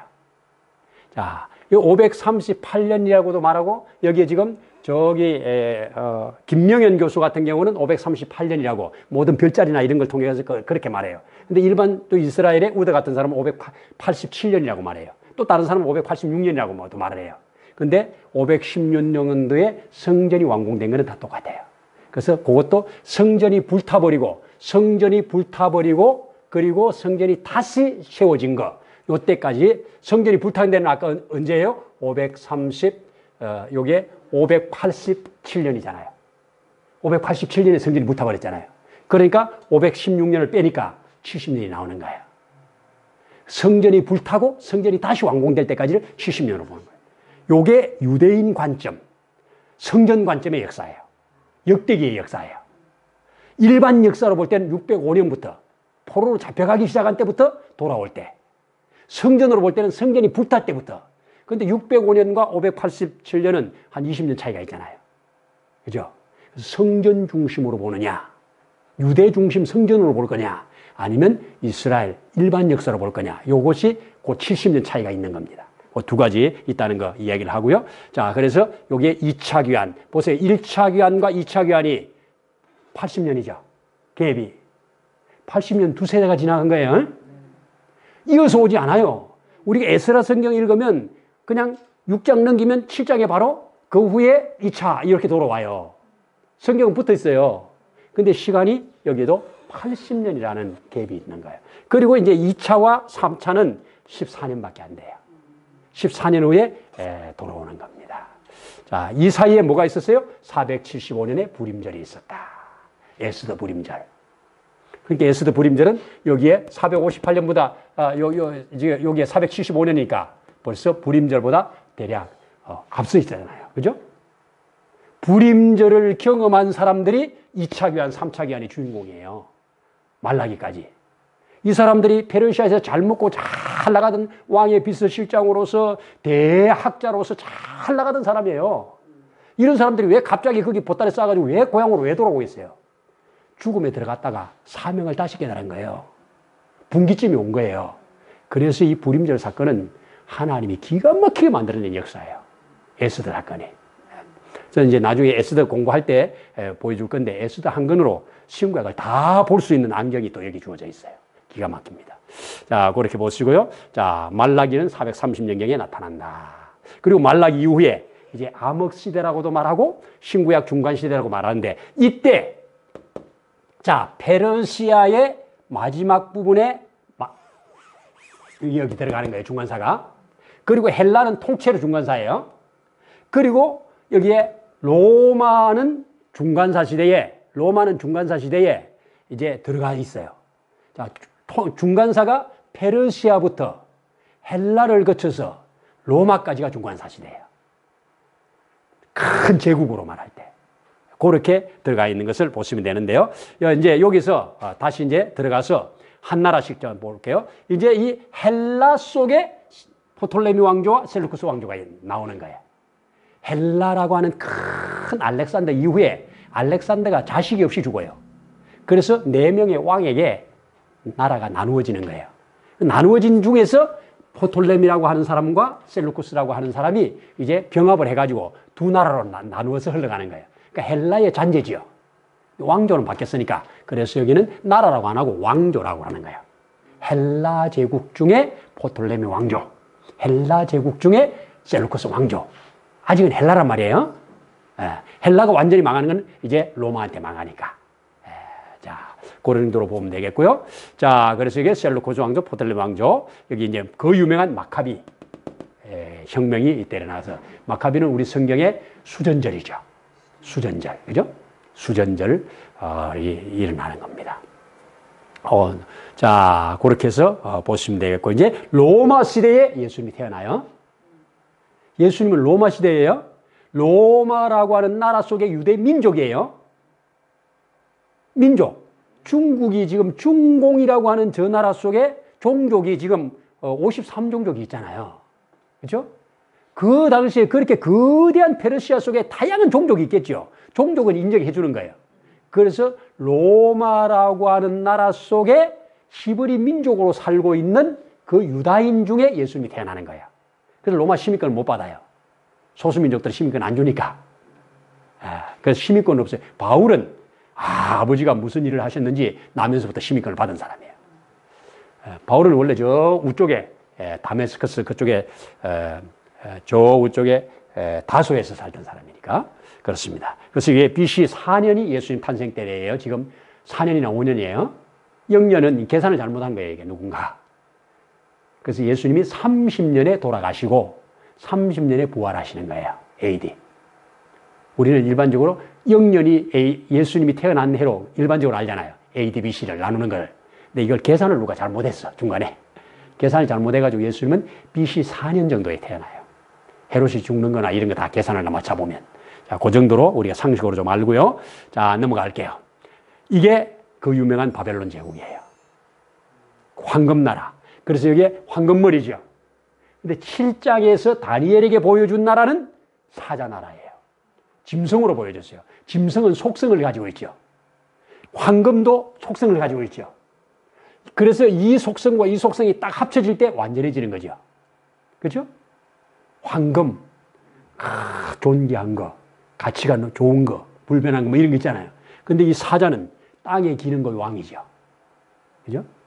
그런데 이놈의 사자가 희한해요. 독수리의 날개를 또 가졌어. 그러니까 이 영광이 얼마나 큰가를 보여주는 거예요. 바벨론, 지금 다니엘이 총리를 하고 있는 이 나라의 영광이 지금 이 정도의 영광이라는 겁니다. 그리고 그 다음에 일어나는 나라가 이제, 다시 여기서 다시 이 바벨론은 나라를 다스려가는 키워드가 있어요. 나라를 다스리는 키워드가 있죠. 우리가 대통령을 새롭게 뽑은 나는 이번에 무엇을 하겠다. 김대중 대통령은 IT 산업을 일으키겠다. 그죠? 박정희 대통령은 우리 잘 살아보세, 잘 살아보세, 새마을운동 일으키겠다. 이런 어떤 키워드가 있잖아요. 키워드가 있는 것처럼 바벨론 제국의 키워드는 인재정책이에요. 정복하는 나라마다 좋은 깜들이 있으면 왕궁이나 귀족들의 자녀들 깜들을 데려다가 자기 입맛에 맞도록 훈련을 시켜가지고 그들로 다스리게 만드는 거예요. 그러면 그들이 고관대장이 돼 있으니까 독립운동 안 할 거잖아요. 잘 해주니까. 그죠? 그 인재정책이라고 해요. 참 좋은 정책이죠. 정책 좋은 정책이잖아요. 그죠? 무조건 가서 막 의감만 하는 게 아니라, 총칼로 의감만 하는 게 아니라 좋은 깜들 다 데려다가 잘 먹이고 잘 입히고 잘 훈련시켜가지고 다시 가서 다스리라고. 얼마나 좋은 정책이에요. 이런 정책을, 인재정책을 펴는 겁니다. 그 다음에 나타난 나라가 페르시아인데, 자, 여기는 아까 요 정도잖아요. 요 정도. 요 정도인데 페르시아는 이렇게 커버렸어요. 어마어마하죠, 지금. 여기 지금 북아프리카 다 먹었잖아요. 여기에 지금 저 마게도니아까지 먹었잖아요. 이쪽으로 가서 인도까지 먹었잖아요. 지금의 이 일부 중국까지 다 먹었잖아요. 어마어마한 땅을 페르시아가 장악한 겁니다. 근데 이 페르시아를 뭘로? 은가슴이라고 그랬어요. 금보다는 조금 영광은 덜해. 근데 은가슴이라. 근데 이놈은 곰이라. 곰은 힘의 상징이죠. 그래서 페르시아는 힘이 어마어마히 강했습니다. 근데 이놈이 힘이 얼마나 강했는지 갈빗대 3개를 물고 나타났어요. 3개는 뭐냐? 이 당시에 있던 메대를 먹어버리고, 이 당시에 있던 이집트를 다 먹어버리고, 이쪽에 있는 마게도니아까지 다 먹어버리는 큰 제국 3개를 다 뜯어먹었다고 하는 표시를 이렇게 표시한 거예요. 이게 이제 페르시아를 이렇게 보여준 거고요. 요게는 이제, 요 그림은, 김성은 7장이에요. 요 신상은 2장이에요. 2장과 7장을 맞춰서 제가 이 중간사를 여러분들에게 말씀드리는데, 이 페르시아 제국의 키워드는 뭐였느냐? 페르시아 키워드는, 너가 여기서 지금 잡혀와서 사는 사람들 고향으로 돌아가. 해방정책이에요. 그 해방정책에 의해서 유대민족이 해방되도록 하는 거예요. 그럼 왜 해방시켜주느냐?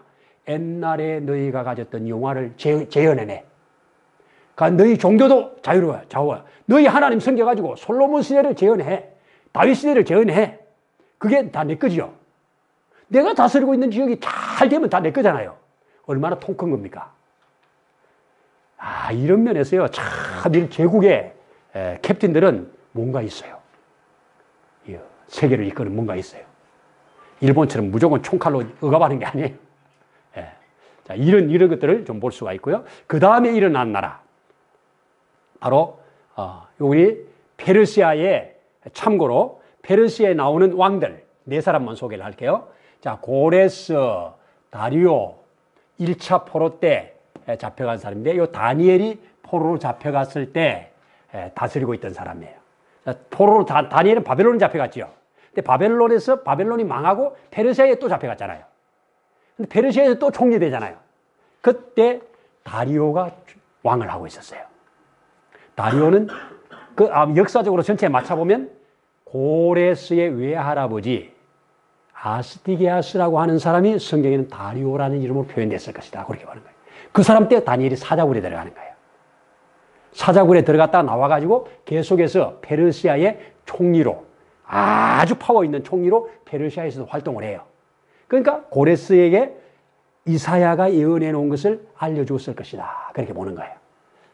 자, 그래서 여기에 그 다음에 나오는 게 다리우스. 여기 성전 재건 허락하는 거. 고레스가 성전을 지으라고 했는데 중단돼 버렸잖아요.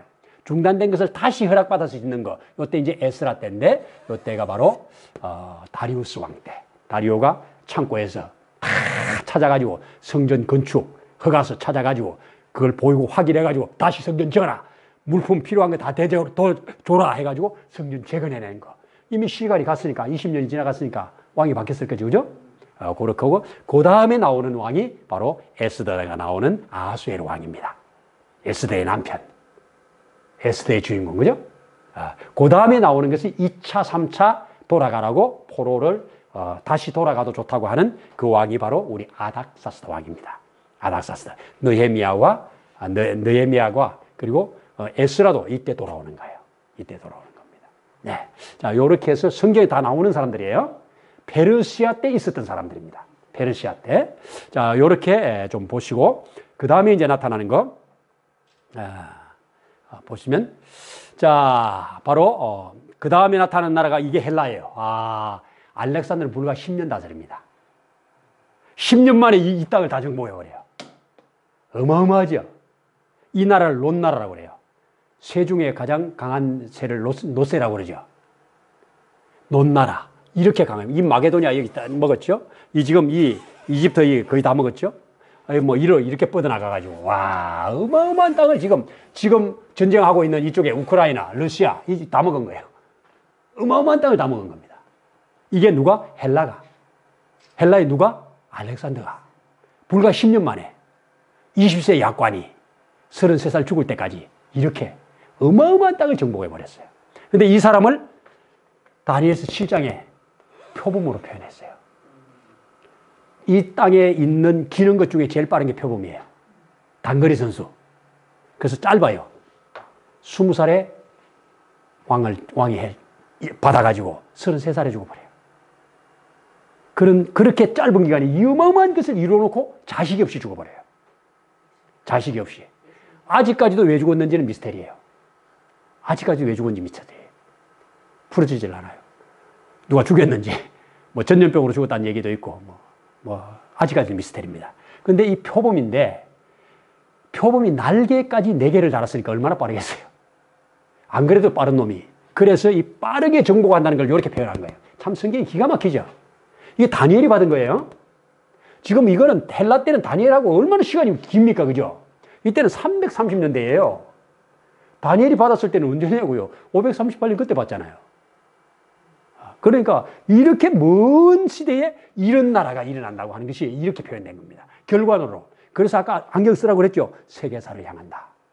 말씀대로 이루어지고 있다. 그렇게 보는 겁니다. 그래서 이게 내 날개를 가지고 그냥 정복을 하는데 문제는 뭐냐? 이놈이 기형이다. 기형. 왜 기형이라? 머리가 4개라서. 표범이 머리가 4개니까 문제가 되는 거예요. 그래서 자식이 없이 죽으니까 4명의 장군들이 나라를 분할을 했다. 그 얘기예요. 기가 막히게 4명이 분할을 해요. 그러다가 이제 2개로 나중에 합쳐져요. 도태가 되면서.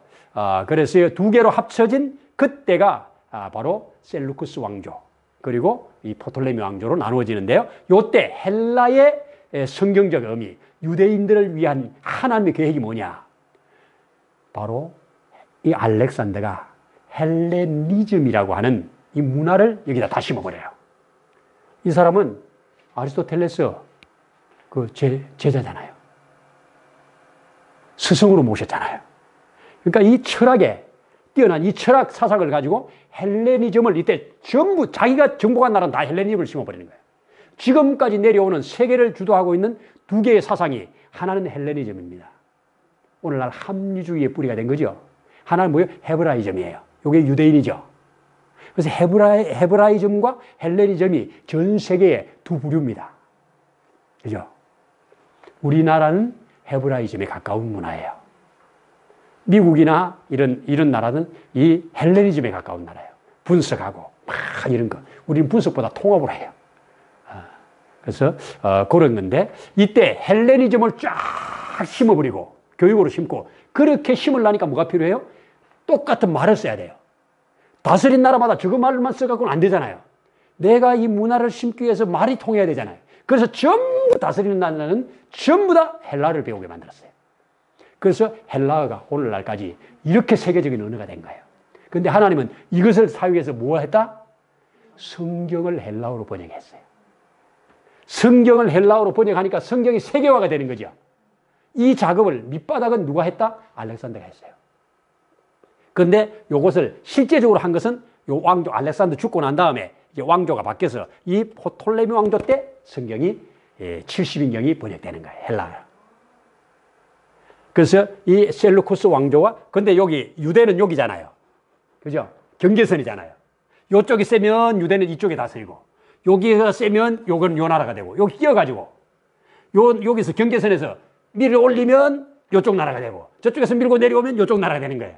근데 요 포톨레미 왕조에 속해 있을 때 유다가 포톨레미 왕조에 속해 있을 때 이 포톨레미의 왕이 유대인들은 왜 흩어져 사는 저들은 가는 데마다 머리가 되냐 이겁니다. 왜 저들은 가는 데마다 돈을 저렇게 잘 버냐 이겁니다. 왜 가는 데마다 노예로 들어가가지고 왜 가는 데마다 주인이 되냐 이겁니다. 지금도 그렇죠. 경제권을 다 잡고 있잖아요. 그래서 이 사람이 궁금한 거예요, 왕이. 그래서 밑에 사람한테 시켰더니 뭐 조사를 해보라고 했더니 저들은 저들만의 경전이 있습니다. 그 경전이 저들의 힘입니다. 어려서부터 그 경전을 배워가지고 경전을 그러면 그 경전 나도 읽으면 되잖아. 우리도 읽으면 되잖아. 그랬더니 읽을 수가 없나이다. 왜? 그들만의 언어로 되어 있습니다. 그들만의 언어로 되어 있기 때문에 읽을 수가 없다는 거예요. 그랬더니 왕이 그러면 우리가 읽을 수 있도록 번역하면 되잖아. 아니 되옵니다. 그럼 가서 협상해. 번역할 수 있는지. 그래가지고 가가지고 최고 지도자한테 가가지고 우리 대왕께서 당신들의 경전을 읽고 싶어 한다. 그리고 이것을 또 다른 사람들에게 좀 읽게 해주면 좋겠지 않겠냐. 너희들만 가지고 있으면 안 되지 않냐. 이러면서 설득을 하는데 설득이 안 먹히죠. 자기들만 받은 거니까. 그랬는데 왕이 그렇게 원한다면 빅딜을 해요. 어마어마한 걸 제시를 합니다. 왕이 도무지 들어줄 수 없는 것을 요구를 해요. 그 당시에 포톨레미 왕조, 이 왕조에 유대인 노예가 10만에서 12만 명이 있었어요. 유대인들 중에 잡혀가서 노예가 된 사람들 있잖아요. 전쟁에 지고 뭐 하면 노예가 되잖아요. 노예를 해방시켜 달라는 거예요. 여러분, 노예 해방 그거 안 시켜주려고 그러다 미국 남북전쟁 났잖아요. 히브리 민족들 그 노예 그거 안 놔주려고 바로가 죽을 때까지 안 놓잖아요. 노예, 이거 다 자기 재산인데. 어렵죠. 근데 지금도, 지금은 별로 없지만, 노예 시장에서 노예들이 이렇게 팔려다닐 때 제일 비싼 게 히브리 노예예요. 여자들도 히브리 노예가 엄청 비쌉니다. 근데 히브리 노예를 팔질 않아. 자기 아내로 삼아버려. 귀하니까. 그래서 히브리 노예들은 너무너무 값이 없어요. 부르는 게 값이에요. 그런데 여기에 12만 명이면 얼마나 숫자죠. 그것을 해방시켜 달라는 겁니다. 근데 왕이 무슨 소리 해방시켜요? 아무리 힘이 있어도. 그랬더니 고민해 보겠다. 그래가지고 왕이 해방시키겠다고 선포를 해요. 어떻게 해방시키냐? 모든 히브리 노예는 나라가 필요로 하니 나라가 사겠다. 모든 히브리 노예는 나라가 다 사들여버려요. 나라가 돈을 주고 다 사버려요. 그러니까 가격을 딱 공시지가를 매겨가지고 싹 다 사들여요. 사들여가지고 뭘 돌려보내 그냥. 노예 문서 다 불태우고. 그래서 이 70인경이 나올 때 그 정도의 값을 주고 나온 거예요. 하나님은 그렇게 해가지고 70인경이 헬라어로 번역이 됐고, 헬라어로 번역이 되고 나니까 이렇게 헬레니즘을 깔아놓은 여기에 퍼져나가겠죠. 그래서 성경의 세계화가 이루어지는 거예요. 자, 그래서 성경도 기록 안 되고 선지자도 없는 이 암흑기에 하나님은 이런 역사를 일으키더라고. 야, 놀라운 역사지요. 놀라운 역사예요. 그런데 요때 이제 요놈이 조금 힘이 세가지고 밀고 내려왔어요. 그 이후에. 그래가지고 이놈이 세니까 이제 여기에 유다가 여기에 먹힌 거예요. 요놈들은 어마어마하게 핍박을 했어요. 성경도 경전도 못 읽게 하고 할례도 못 행하게 하고 안식일날 제사도 폐하고 하나님의 성전에는 주피터 태양신을 갖다 놓고 그게 돼지를 잡아서 돼지피를 뿌리고 이러니까 미치는 거죠. 그래요. 이렇게는 못 산다 하고 일어난 것이 하스몬이라고 하는 제사장이 이래서는 안 된다고 일어나 버린 겁니다. 반역을 한 거예요. 반역해가지고 어마어마하게 많은 사람 죽었습니다. 근데 그 반역하는 그 하스몬 왕제에 5명의 아들이 있었는데 그 아들 중에 하나가 마카비예요. 마카비가 일어나가지고 그냥 홍길동처럼 여기 번쩍 저기 번쩍 하면서 막 부시는 거예요. 그래가지고 독립을 해요. 독립해서 한 100년을 유지해요. 100년 유지하던 중에 로마에게 망해버려요. BC 63년경에. 로마에게 망해서 BC 60년부터 공식적으로 유대 나라는 이제 로마가 되어버리는 겁니다. 그렇게 해서 예수님은 로마 시대에 태어나는 거예요. 예수님의 제자들도 뭐 바울이고 다 로마예요, 배경이. 그래서 예수님이 태어날 때도 그 어머니가 호정령을 따라서 그 먼 길을 만삭이 된 상태로 가서 나을 수밖에 없는 것이 그 왕이 명령을 했기 때문에 그래요. 하나님의 말씀을 이루기 위해서 왕들을 쓴다. 그래서 중간사는 딱 2가지죠. 세계사를 향하고 있다. 그리고 하나는 뭐다? 예언대로 되더라. 그렇게 그런 관점을 가지고 이렇게 보시면 됩니다. 그래서 이후에 일어나는 나라가 이제 무슨 나라겠어요? 유대가 잠시 독립을 하고 있다가 로마에게 망해버리는 겁니다. 그래서 마지막 철나라. 다니엘이 본 것은 무시무시한 짐승. 오늘날 무슨 짐승인데 그릴 수도 없는 거. 머리에 뿔이 10개나 난 놈. 뭐 철이고 뭐고 그냥 입에 들어가면 다 부셔뜨리는 놈. 이게 로마였어요. 드러난 거 보니까. 로마가 지중해를 이렇게 삼고 세상에 오늘날 이 스페인, 이 포르투갈 여기까지 전부 다 장악을 다 해버립니다. 이태리는 물론이고, 그리고 북아프리카 전부 다 장악 다 해버리고요. 이집트 장악 다 하고요. 이쪽에 다 이렇게 어마어마한 땅을 로마가 장악을 했는데, 이렇게 장악을 해놓으니까 저들이 반역을 일으키거나 데모하면 안 되잖아요. 수많은 종족들이 있으니까. 그래서 그것을 빨리 가서 제압을 해야 되잖아요. 제압을 하려니까 뭐가 필요해? 길이 필요하지. 그래서 모든 길은 로마로 해가지고 길을 다 만들어버려요. 근데 하나님은 요렇게 로마를 통해서 길을 다 만들어 놓은 이 길을 바울을 통해가지고 복음 전하는 길로 써버려요. 자기는 자기 일을 해. 근데 하나님은 그 일을 그렇게 사용하셔요. 야, 그래서 로마가 바로 이런 나라. 요때 이제 예수님이 태어나는 겁니다. 예수님이 뜨인 돌로, 다니엘 2장에는 뜨인 돌이죠. 돌 하나가 신상을 딱 치니까 박살나버리는. 그리고 새로운 나라가 만들어지는 이것이 바로 중간사. 로마 시대, 로마도 중간사. 그렇게 보시면 되겠고요. 그래서 이게 이제 하스몬 왕조인데요. 아까 말한 요렇게 해서 요 정도로 나라를 회복해가지고 이제 요것을 다스리게 되는 겁니다. 요때 약 100년 정도 독립을 하고 지내요. 그때 일어난 그 독립하는 계기가 된 것이 바로 뭐였다? 수전절이었다. 수전절, 마카비 수전절. 성경에 요한복음 읽어가면 수전절이 이름에 예수님께서 말씀하시더라. 뭐 이런 거 나오잖아요. 바로 그겁니다. 그래서 역사에서 불임절과 수전절은 이럴 때 나온 것이다 하는 것을 알면 되겠습니다. 자, 그러면 이제 로마 제국 이렇게 로마가 여기서 시작돼가지고 여기까지 쫙 점령해가지고 이게 언제요? BC 64년에서 63년경에 이스라엘 전 예루살렘까지 다 함락이 돼버리고 로마 폼페이스에게 점령이 돼버리는 이런 겁니다. 로마는 해가 1000년을 유지해요. 보통 제국들이 500년 정도 가는데 1000년을 유지합니다. 바벨론은 70년밖에 안 돼요. 네. 자, 이제 우리 교과서에 보시면 중간시대 때 나타난 이름들이에요. 구약에는 안 나타난 이름이에요. 그런데 신약에 나오니까 이런 이름들이 나타나요. 이게 다 중간시대 때 만들어진 이름들입니다. 헤롯 대왕, 예수님 태어났을 때 아이 다 죽이는 그 대왕, 헤롯 대왕. 이 사람 에돔 사람이에요. 에돔은 에스 족속이죠. 에스 족속. 그리고 이 헤롯 대왕이 죽으면서 자기가 다스리고 있는 나라를 세 개로 나누어서 아들 셋에게 분배를 해줬다 해서 나눌 분자에서 분봉왕.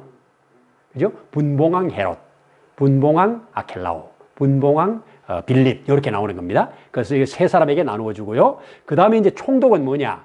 예루살렘을 중심으로 한 유대 지역에 아켈라오라고 하는 아들한테 줬는데 이놈이 정치를 잘 못해가지고 쫓겨나 버려요. 쫓겨나니까 로마 입장에서는 잘 됐다 하고 총독을 갖다 세운 거예요. 우리나라도 일본이 총독 세웠죠. 그죠? 그래서 총독을 세웠는데 그래서 그때부터 이제 총독이 다스린 거예요. 그 예수님 때 이쪽에는 총독, 이쪽에는 왕. 헤롯 왕에게 보내고 헤롯은 총독에게 보내고 이래요. 그래서 총독과 왕이 그렇게 나오는 겁니다. 요 배경을 타고 나오는 거고 산헤드린 공회는 아까 70인경 만들 때 70명으로 구성되는 원래는 72명이에요. 한 지파에 6명씩. 한 지파에 6명씩 12지파. 72명으로 구성된 우리나라로 말하면 국회 같은 거예요. 그래서 여기서 모든 여기가 최고 의결기관이에요. 근데 아이러니는 이런 최고의 의결기관이 예수님을 죽이는데 여기서 결정났어요. 여기서 결정나고 여기에 결정난 것을 집행은 누가 해줘요? 로마가 집행을 해주는 거예요. 결정은 얘들이 하고 그런 거고요. 그리고 대제사장은 아론의 일대 제사장이에요. 쭉 대제사장으로 아론부터 내려오는 그리고 나중에 이제 솔로몬, 이 다윗 이때의 사독이라는 그래서 사독의 후손들이 사두개인이에요. 그래서 그쪽이 대제사장 그룹이 되는 겁니다.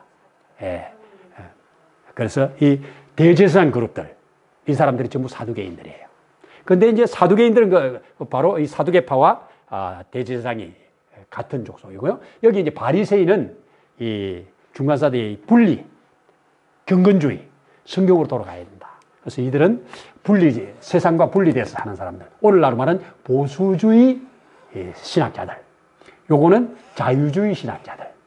요 서기관들은 성경을 기록하고 보존하고 그리고 이것을 가르치고 하는 성경 전문가들. 나라에서 월급 줍니다. 지금도 유대인들은 서기관들은 나라에서 월급 줘요. 날 서기관 공무원이에요. 그래서 이 사람들 왜 월급 주냐고 젊은이들 맨날 데모해요. 이 사람들 성경 보존하는 일, 성경 가르치는 일이 전문이에요. 기도하는 일이. 이 사람들이 있어서 나라가 이렇게 잘 된다는 것을 젊은이들은 몰라. 이 사람들이 이렇게 기도하고 이 사람들이 이렇게 하기 때문에 이 나라가 이 정도 된다는 걸 젊은이들이 인정을 안 하는 거예요. 그러니까 왜 세금 받고 월급 주냐고 맨날 데모하냐. 지금도 서기관들은 월급 받고 있어요. 그들은 아는 사람들은 아니까. 그리고 이제 열심당은 이거는 늘 독립운동을 꿈꾸면서 가슴에 칼을 품고 다니는 사람들. 독립운동을. 왜? 아직도 로마의 속국이잖아요. 그죠?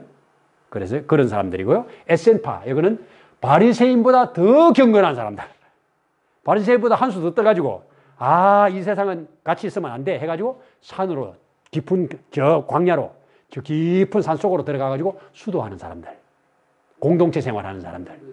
이 에센파 중에 침례 요한이 여기에 속했을 것이다. 그렇게 말을 합니다.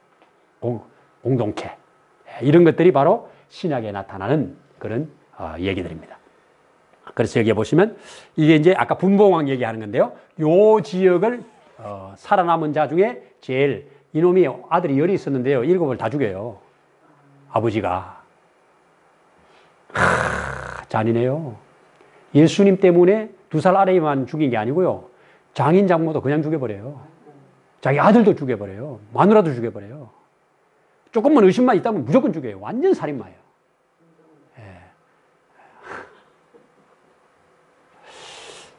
자, 그런데 이놈이 이제 살아남은 새놈한테 아켈라오한테 여기를 주고 요 지역이 나중에 총독이 다스리게 되는 거예요. 아켈라오가 추방이 돼요. 그리고 이제 여기는 이제 안티파스라고 하는 그리고 여기는 이제 헤롯이라고 하는 헤롯 안티파트 헤롯 여기 아켈라오 헤롯 빌립 다 헤롯은 붙어요. 대헤롯의 가문이라서 그렇게 붙습니다. 분봉은 이렇게 이제 이해를 하시면 되겠고 자, 저 유다 나라가 망하지만 망할 때 아직도 여전히 여기 살아있는 사람 있겠죠. 포로로 안 잡혀간 사람도 있잖아요. 그죠? 그 당시에 남아있는 사람 있잖아요. 그래서 조상 대대로 여기 터잡고 사는 사람도 있겠죠. 그리고 여기서 조금 더 멀리 나간 사람도 있겠죠. 근데 여기만 아니라 이렇게 시대를 변하면서 나라가 막 변하니까 나라가 점점 확장되니까 이때 또 절로 가고 이때 절로 가고 뭐 그러잖아요. 그러면서 디아스포라가 형성된 겁니다. 그래서 유대 디아스포라란 말이 전부 흩어져 사는 사람들. 오늘날 대한민국의 디아스포라가 전 세계에 다 흩어져 있습니다. 어마어마한 디아스포라가 있습니다. 1000만 디아스포라가 있다고 그러죠. 예, 우리나라가. 나라에 수교가 일어나가지고 수교하는데 이 이제 나라에서 공무원이 그 나라 이제 수교하러 가면 선교사님이 나와서 어서 오십시오 그런데 선교사가 훨씬 문제가 있는 거예요. 정말 우리나라 대단한 나라입니다. 그래서 전 세계에 다 흩어져 있습니다. 지금 미국에서 상당히 이제 고급 인재들이 나오잖아요.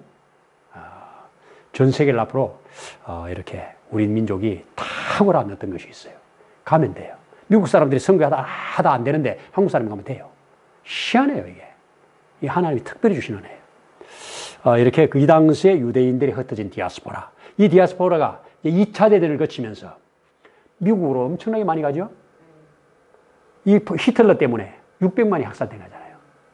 그때 거기를 벗어나가지고 미국으로 엄청나게 많이 가잖아요. 그래서 오늘날 미국의 핵심 그룹들이 유대인들이잖아요. 그래서 어쨌거나 팔레스타인 여기에 살고 있는 사람, 그리고 언저리에 살고 있는 사람, 세계를 떠돌아다니는 디아스포라. 이런 것들이 성경의 다 배경들이 되는 것들입니다. 자, 그러면 이제 신약 목록 정리해 볼게요. 신약 목록 정리. 신약은 27권이에요. 구약은 39권이고. 자, 목록을 정리하는데, 먼저 목록을 가지고 이제 스토리를 찾아내는 안목인데, 목록을 딱 보면서 스토리를 만들어내야 되는 거, 그거 할 거고, 난제 2가지를 말씀드릴게요. 자, 먼저 갑시다. 먼저, 자, 보자고요. 마태, 마가, 누가, 요한, 우리는 복음서라고 그러죠. 예수님의 행적이죠. 그래서 예수님의 행적에 대한 역사죠. 사도행전은 사도들의 행적에 대한 역사죠. 그죠? 그래서 이 사복음서와 사도행전은 역사다. 역사다. 그리고 바울의 편지 13권. 나머지 야고보, 베드로, 요한, 유다의 편지, 나머지 공동서신 8권. 그리고 요한계시록까지. 실제적으로 다 편지예요. 다 편지예요. 신약성경은 다 편지예요. 그냥 편지. 누가복음도 편지잖아요. 그죠? 데오빌로 가카에게 내가 예수 그리스도에 대해서 자세히 미루어 살핀 것을 당신에게 드립니다. 그죠? 그리고 두 번째 편지로 다시 보낸 것이 사도행전이잖아요. 다 편지예요. 편지입니다. 그 당시에 마태복음이나 마가복음도 흩어져 믿음 생활하고 있는 자들에게 편지로서 준 거예요. 편지라고 하는 개념을 가져요. 신약성경은 전부 다 편지다. 그래서 바울이 13권. 근데 이제 여기서 우리가 이제 난제를 딱 볼 수 있는데, 자, 가보자고요. 먼저 27권의 구성. 요게 역사서, 그죠? 사복음서와 사도행전까지 역사서, 요게 바울 서신 13권, 공동서신 8권, 그리고 요한계시록. 해서 총 27권. 이해가 됐죠? 자, 그렇게 보시고요. 그 다음에 이제, 똑같이 성경을 나래비로 세워놓은 거고요. 자, 난제. 신약을 읽는데 난제. 2가지 난제가 있어요. 하나는 뭐냐? 사복음서를 읽을 때 이게 어디에서 언제 일어난 사건인가를 아는 게 난제예요. 이걸 순서적으로 안 해놨어요. 그렇죠? 마태복음 읽을 때는 앞에 나오고 누가복음 읽을 때는 뒤에 나오고 이게 언제 어디서 했는가를 잘 몰라. 그래서 요것을 찾아내는 작업을 우리가 하는 거예요. 요거 찾아내는 작업을 할 건데 어떻게 하느냐? 여기 이제 여기다가 기둥을 4개를 딱 박을 거예요. 기둥을 4개를 세울 거예요. 4개의 기둥을 세웠는데 뭘로 기준을 세우냐? 시간적인 그래프. 그래서 4개를 세웠는데 6월절을 기준으로 첫 번째 6월절, 예수님의 공생애 첫 번째 6월절, 두 번째 6월절, 세 번째 6월절, 네 번째 6월절까지 딱 세우면 첫 번째 6월절에서 네 번째 6월절까지 딱 채우면 3년이죠. 4개면 3년이에요. 그죠? 맞죠? 그래서 4개, 공생의 3년을 6월절 4개 안에 다 집어넣는 거예요. 그리고 예수님의 공생의 이 첫 번째 공생의 이 6월절 이전에 예수님이 생애가 있어요. 공생에 시작해서 나오는 게 있어요. 그걸 요게 앞에 짜투리 공생애라 그래요. 그리고 요 6월절이 지난 후에 예수님이 6월절에 돌아가시고 이 땅에 육으로는 아니지만 여기에서 40일을 거하잖아요. 40일 후에 승천하잖아요. 그리고 10일 만에 성령으로 오잖아요. 그래서 여기에도 짜투리가 있죠. 여기에도 시작할 때 짜투리가 있어요. 그 내 6월절 좌우에 사건들이 있지만 기준으로 4개를 딱 놓고 첫 번째 6월절, 두 번째 6월절, 세 번째 6월절, 네 번째 6월절 해놓고 이렇게 해서 가운데로 딱 선을 그어요. 요걸 X좌표로 시간을 따라간다 그래요. 그리고 위에는 갈릴리, 아래는 유다 이렇게 놓을 거예요. 그래서 이게 언제 어디에서 하는 것을 하나의 도표로 만들어 갈 거예요. 이제 사복음서를. 요게 난제인데 요거 해나갈 거고요. 두 번째는 난제는 뭐냐? 바로 사복음서 하나로 만들고 두 번째는 사도행전에 바울의 서신과 다른 사람들의 서신서를 사이사이에 넣을 거예요. 이런 건 정말 기가 막힌 공부예요. 바울이 언제 몇 차 전도 때 어디에서 무엇 때문에 이 편지를 썼는가? 배경을 알면 이해가 되잖아요. 편지는 쓴 사람의 배경이 있고 받는 사람의 배경이 있잖아요. 그래서 누가 언제 무슨 이유로 무슨 목적으로 썼는가를 알아야 읽어져. 그걸 알고 나면 이래서 이런 말을 했구나. 이래서 이런 말을 했구나. 그게 알아져. 그것을 우리는 사도행전을 쫙 펼치면서 그 사이사이에 바울의 전도, 1차 전도, 2차 전도, 3차 전도 딱 하면서 그 전도 사이에 일어나는 그 사건들과 거기에 맞는 편지를 쓰는 것들을 우리가 자리를 잡아갈 거예요. 자리를 잡아갑니다. 그래서 이제 시작이 그렇게 되는 겁니다. 자, 이제 신약 이야기로 꿰뚫는 게 오늘 끝이에요.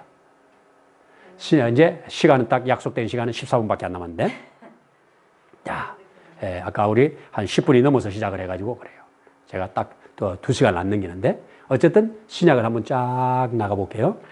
신약은 제일 먼저가 예수님 탄생이에요. 그죠? 예수님 탄생하시고 사생애를 사셔요. 공생애가 30살에 시작해요. 30살 이전까지를 사생애라고 그래요. 아버지의 집에서 형제들과 함께 몫으로서의 사생애. 그 사생애는 신약에 딱 12살 때 한 번 나오는 게 나와요. 그리고 나머지는 안 나와요. 그죠? 12살 때 예루살렘에 성인식하러 와가지고 하는 그때 한 번 나오고요. 그때 내가 아버지 집에 있어야 될 줄 몰랐나이까? 아버지한테 왜 나 찾아요? 내가 아버지 집에 있을 줄 몰랐나이까? 아버지한테 그러고 나서 요즘에 한 번도 안 나와. 이제 그때부터. 새로운 아버지를 말하니까 그때부터 안 나타나. 희한해요. 성경 그다음부터 안 나타나요. 요셉이. 그때 한번 나오는 게 사생이에요. 사생애. 태어날 때 사건도 사생에 들어가겠죠. 이제 뭐 예루살렘에서 태어나고 이집트로 피난 갔다가 다시 돌아오는 거 이런 과정들, 그리고 뭐 결례에 따라서 행하는 거 이런 것들이 누가 보면 자세히 나오잖아요. 그런 사생애를 한번 다룰 거고요. 그리고 공생의 시작을 뭘로? 침례받으면서 시작을 해요. 침례받고 이제 침례를 받았으면 이제 공적으로 인정을 받은 거잖아요. 공적으로 안수를 받았으니까. 그러면 공적으로 이제 테스트를 해야 돼. 안수만 받고 되는 게 아니에요. 테스트를 받기 위해서 성령이 광야로 내몰아가지고 마귀한테 넘기는 거예요. 마귀가 딱 받아가지고 3가지 공격으로 하는데 완벽하게 승리를 해내요. 아담은 한 방에 깨졌어요. 그런데 3개를 완벽하게 승리하면서 이제 드디어 그때부터 사람을 모으기 시작해요. 왜? 같이 일을 해야 되니까. 같이 하나님을 세워야 되니까. 그래서 사람들을 모으면서 첫 번째 행한 일이 바로 빵 터뜨린 게 뭐냐? 저 예루살렘 중심부의 성전에서 성전 뒤집어엎는 일을 해요. 성전 청결 사건이라고 말하죠. 성전을 확 뒤집어엎어서 그냥 그래서 그것 때문에 예수님이 확 뜨는 거예요. 갈릴리 촌사람이 예루살렘에서 톰뉴스 주인공으로 뜨는. 그리고 나서 거기에서 시간을 좀 보내면서 이제 이적도 행하시고 말씀도 가르치고 이러면서 거기에서 시간을 보내시다가 어느 때가 되어서 갈릴리로 이동하셔요. 갈릴리가 주무대니까, 사는 땅이니까 갈릴리로 가서 갈릴리 1차 사역을 하셔요. 1차 사역을 하는 성경에 곳곳에 보여주고 있어요. 그렇게 2차 사역을 끝나고 다시 잠시 내려오셔요. 예루살렘에서 뭐 하느냐? 두 번째 6월절에 또 하나의 사건을 일으키는데 그것이 안식일에 38년 된 병자를 그 베데스다 연못가에서 일으켜버리는 거예요. 근데 이 안식일에 일으켰다는 게 문제가 되는 거예요. 그래서 안식일에 일으켜가지고 안식일 논쟁이 확 일어나게 되는 거예요. 그래서 그 안식일 논쟁을 피해서 막 예수 죽이려고 달라드니까 거기서 싹 피해서 올라가셔요. 다시 갈릴리로 가서 갈릴리 2차 사역을 하는데 약 18개월을 갈릴리 2차 사역을 해요. 2차 사역을 18개월 하고 다시 예루살렘으로 내려오는데 이때는 죽으로 내려오시는 거예요. 이때는 이미 12제자들 다 만들어졌고 뭐 산상수훈 이런 건 다 그 위에서 다 한 일이니까 내려오셔서 제자들에게 유언으로 강론을 남겨요. 그리고 대중들에게는 초막절에 설교도 하시고 제자들에게는 유언으로 강론을 3가지를 가지고 말하는데 감다포라고 그래요. 감남산 강론, 다락방 강론, 포도나무 강론. 이 강론으로 제자들을 다시 다 다지는 유언을 해요. 유언 남기시고 6월절 양으로 그 6월절에 돌아가셔요. 돌아가신 후에 그는 이제 새 무덤에 안치되셨다가 사흘 만에 부활하셔요. 부활하시고 40일 정도를 땅에 계시다가 순간순간 나타나셔서 다시 할 일을 하시고 그리고 하늘로 올라가시고 올라가신 이후에 너희가 성령이 오실 때까지 기다리라. 떠나지 말고 기다리라 해서 딱 10일 만에 약속하고 가신 지 10일 만에 성령이 오셔서 드디어 제자들이 성령의 충만을 받고 주님이 말씀하신 것들을 가지고 이제 제자 사역, 교회를 세우게 되는 거예요. 그래서 갈릴리 사나이들, 예수님의 제자들이 갈릴리 사나이들이죠. 갈릴리 사나이들 예루살렘에 교회 개척 그렇게 나오는 겁니다. 교회 개척을 해놓으니까 폭발적으로 부흥했어요. 신학자들은 대부분 한 2만 명 정도 부흥했을 것이다 그렇게 봐요. 어떨 때는 하루에 3,000명이 돌아오잖아요. 하루에 5,000명이 돌아오잖아요. 이래서 큰 부흥을 일으켰는데 여기에 부흥이 절정에 이르렀을 때 큰 핍박이 하나 일어나요. 그게 바로 스데반을 죽이는 거예요. 스데반이 죽임을 당해요. 죽임당한 이후에 교회는 큰 핍박으로 인해서 흩어져 나가요. 그런데 흩어져 나간 것들이 불씨가 돼가지고 사그러들지 않고 저기 가서 또 불을 지르고 저기 가서 또 불을 지르고 저기가 또 불을 지르고 이렇게 해가지고 복음이 점점 이제 예루살렘을 넘어서 저 유대를 넘어서 저 사마리아를 넘어서 땅끝까지 퍼져나가는 이런 과정. 퍼져나가는 과정 속에 누가 등장? 바울 등장. 사도 바울, 혜성같이 나타난 바울이 나타나가지고 드디어 이방 전도를 위해서 이제 전도 원정을 떠나 전도 여행이라고 표현하죠. 1차 전도 갈라디아 지역을 싹 초토화시켜. 2차 전도 저 유럽을 초토화시켜요. 오늘날 마게도냐, 그리스 저쪽을 초토화시켜요. 그래서 그쪽에 유럽의 교회들을 세우고 그 유럽 교회를 세우고 마지막 고린도에서 목회를 하고 있는 동안 고린도에서 한 1년 반 정도 목회를 하고 있는 동안에 그때 데살로니가 전서를 쓰고 데살로니가 후서를 쓰고 갈라디아서가 그때 나와. 그리고 이제 2차 전도 마치고 돌아왔다가 3차 전도로 에베소를 가가지고 3년 사역을 해. 요 3년 사역하는 중에 고린도 전서를 쓰고 그리고 고린도에서 이 에베소에서 핍박이 또 큰 소동이 일어나가지고 도망을 나갈 수밖에 없는 나가서 저 마게도냐로 넘어가가지고 마게도냐에서 고린도 후서를 다시 써. 그리고 거기에서 좀 시간을 보내다가 다시 고린도로 내려와서 로마서를 써요. 그래서 이제 3차 전도여행 다 마무리하고 예루살렘으로 가. 예루살렘에 가서 거기서 구금이 돼. 2년 동안 구금 생활 하다가 구금 생활 하는 중에 그는 나는 로마에 가서 재판을 받겠다. 왜? 바울을 죽이기 전에는 먹지도 마시지도 않겠다고 하는 조직이 40명의 이 특공대가 그냥 죽이려고 눈을 부릅뜨고 있으니까 나는 여기서 재판 안 받고 로마로 가겠다 해가지고 로마로 상소를 해요. 그래서 로마로 이제 체포된 채로 묶여서 그 타고 로마로 가서 거기에서도 역시 구금 생활하죠. 가택연금이죠. 거기에서 가택연금 중에 성경 4권을 써요. 그때 4권 쓴 것이 빌레몬서, 그리고 에베소서, 그리고 골로새서, 그리고 저 빌립보서 4권을 옥중 쓰신 4권을 써내는 거예요. 그리고 잠시 풀려나지요. 잠시 풀려나서 자유의 몸을 가지고 저 스바나, 오늘날 스페인 저기까지 복음을 쫙 전하고 다시 돌아오죠. 돌아와서 다시 수감이 돼요. 근데 곧 풀려나서 복음 전하는 기간 동안에 성경 2권을 또 써요. 그게 바로 제자 디모데, 목회자 디모데, 후배 디모데한테 하나 쓰고 또 후배 목회자 디도에게 또 하나 써. 그래서 디모데에서 디도서는 목회 쓰시라고 해요. 목회자들에게 한 거니까. 그리고 마지막 감옥에서 이제 죽음을 기다리는 나는 여기서 죽는구나. 죽음을 기다리는 순간에 그가 한 번만 더 보고 싶다고 디모데한테, 아들 같은 디모데에게, 디모데야, 겨울이 오기 전에 한 번만 더 와다오. 올 때 큰 종이에 쓴 책도 가져오고, 그 누구 집에 맡겨놓은 겉옷도 있지, 그것도 갖고 오고, 추워. 보고 싶어. 올 때 마가도 좀 데려와.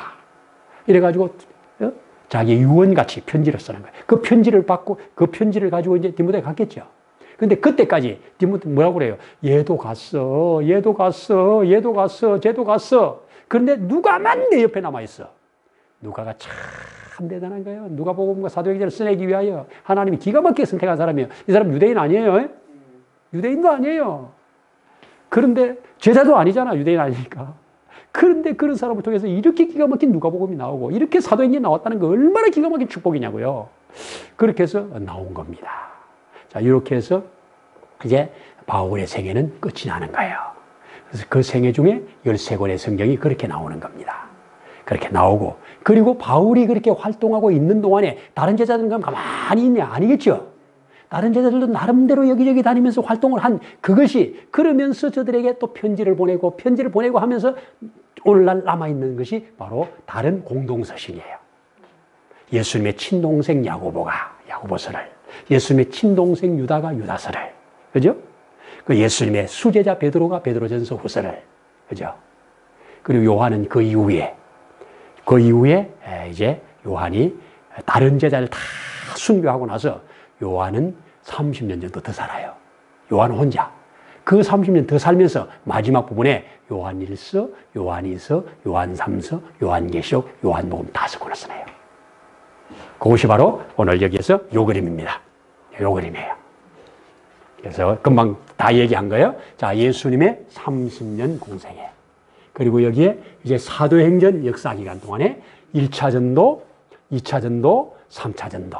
이때 이제 성경 이렇게 쓰시고, 그리고 로마 감옥에서 이렇게 쓰고, 그리고 잠시 풀려났다가 이렇게 쓰고, 다시 마지막 감옥에서 쓰시고, 그리고 요때 다른 제자들에 의해서 마태, 마가, 누가 사도행전이 기록되고 있고, 요때 이제 다른 공동서신으로서 또 다른 사람들도 이렇게 쓰고 있다. 그래서 삼각형을 거꾸로 세워놓은 삼각형을 우리는 공동서신이라고 그러고, 똑바로 세워놓은 삼각형을 바울 서신이라고 그런다. 그리고 이제 요쪽에 가니까 요한이 1서, 2서, 3서, 그리고 요한복음까지, 그리고 계시록까지 이렇게 해서 신약 27권이 이렇게 배열되어 있다. 그래서 우리는 성경의 장점이 뭐냐? 통째로 보는 거예요. 큰 숲을 보는 게 큰 장점이에요. 한 구절 가지고 하는 게 아니라 그 한 구절이 어떤 배경에서 어떻게 나왔는가, 배경사라고 보면 아주 이해가 쉽고요. 근데 배경만으로 끝나는 게 아니란 말이죠. 그죠? 그래서 이 성경을 이런 식으로 성경을 앞으로 이제 계속 풀어나갈 건데, 오늘 지금 2시간이 안 되는 시간 속에서 우리 구약을 훑고 중간사를 같이 다루고, 그리고 신약까지 지금 훑어나온 겁니다. 앞으로 이제 이 신약을 중심으로 해서, 이 신약을 중심으로 해서 앞으로 이제 11번에 걸쳐서 다음 주에 갈릴리 예수, 예루살렘에서 통주서 주인공으로 뜻이다. 이게 제목이에요. 이제 바로 사생애를 일부 다루고, 성전 청결 사건으로 들어가게 될 것입니다. 자, 여기까지 이제 같이 공부를 했고요. 언제든지 질문이라든지 또 뭐 궁금한 거라든지 카톡으로 물어도 되고요. 저한테 묻고 같이 공부하는 동안 열심으로 한번 해보는데, 제가 간곡히 부탁하는 것은 결석 한번 하면 텀이 너무 커. 이게 12개의 톱니바퀴로 돌아가는데 하나의 톱니가 부러지면 이게 안 돌아가. 그래서 한 번 결석하면 그 다음에 참석하기 쉬워. 그냥 사단이 아주 기가 막히게 노려요. 한 번 결석하면 그 다음에 가서 잘 못 알아듣겠어. 워낙 이게 지금 큰 덩어리로 이렇게 톱니바퀴가 돌아가기 때문에. 그래서 하나로 이렇게 톱니바퀴로 돌아가야 되는데 결석을 하면, 그래서 내가 뭐 공부 못해도 괜찮으니까 일단 결석하지 마라. 죽는 거 말고는 결석하지 마라. 그렇게 말을 합니다. 결석만 안 하고 따라오면 전체적인 그림이 어느 정도 그려져요. 그려지기 때문에 가능한 한 결석하지 말고 꼭 꼭 함께 할 수 있도록 그렇게 해주시면 여러분들에게도 큰 유익이 될 겁니다. 우리 뒤에 계시는 우리 한옥교 사모님은 전문 강사까지 다 공부하신 분인데 또 이렇게 한 번 또 오셔서 또 한 번 더 들으신다고 또 오시고, 우리 집사님도 또 공부 다 하셨는데 또 들으시고, 이거 보면 한 분이 또 오시고 한 분이 또 오시고 어떤 분 3번, 4번씩 하고, 근데 그런 분들이 전문 강사 가가지고 또 공부 잘 가르쳐요 또. 어쨌든 이 성경 운동, 이 성경 공부 운동, 여러분들도 이제 그렇게 나처럼 가르치는 자로, 배워서 가르치는 자로, 이게 주님 방법이잖아요. 내가 너희에게 가르치면 너도 가서 그리 해라. 이게 우리 성경의 이 생명이에요. 그래서 오늘날 전 세계에 우리 전문 강사들이 어마어마하게 많이 배출됐습니다. 그래서 저같이 강의하는 사람들이 많이 지금 곳곳에 생겨가지고 전 세계적으로 활동을 하고 있습니다. 참 하나님 이 시대에 주신 엄청난 축복이라고 생각을 해요. 참 감사한 일이죠. 오늘 이렇게 만나서 감사하고 이제 기도하고 마무리를 하도록 하겠습니다. 하나님 아버지, 너희는 배우고 확신한 일에 거하라고 하신 것을 듣습니다. 또한 그리스도 예수의 장성한 분량까지 자라가라고 하는 권면의 말씀도 듣습니다. 우리로 성경에서 영생을 얻는 줄 생각하고 이 성경을 잘 상고하여 우리가 성경을 통하여 우리에게 주시고자 하는 그 감추어둔 모든 것들을 하나하나 받으면서 이 땅을 살아갈 수 있도록 축복하옵소서. 기왕의 시작에 싸우리 끝까지 잘 달려갈 수 있도록 건강도 주시고 또 우리 환경도 주님 열어주시고 막힘이 없도록 축복해 주시옵소서. 감사를 드리면서 예수님 이름으로 기도드립니다. 아멘. 감사합니다. 할렐루야.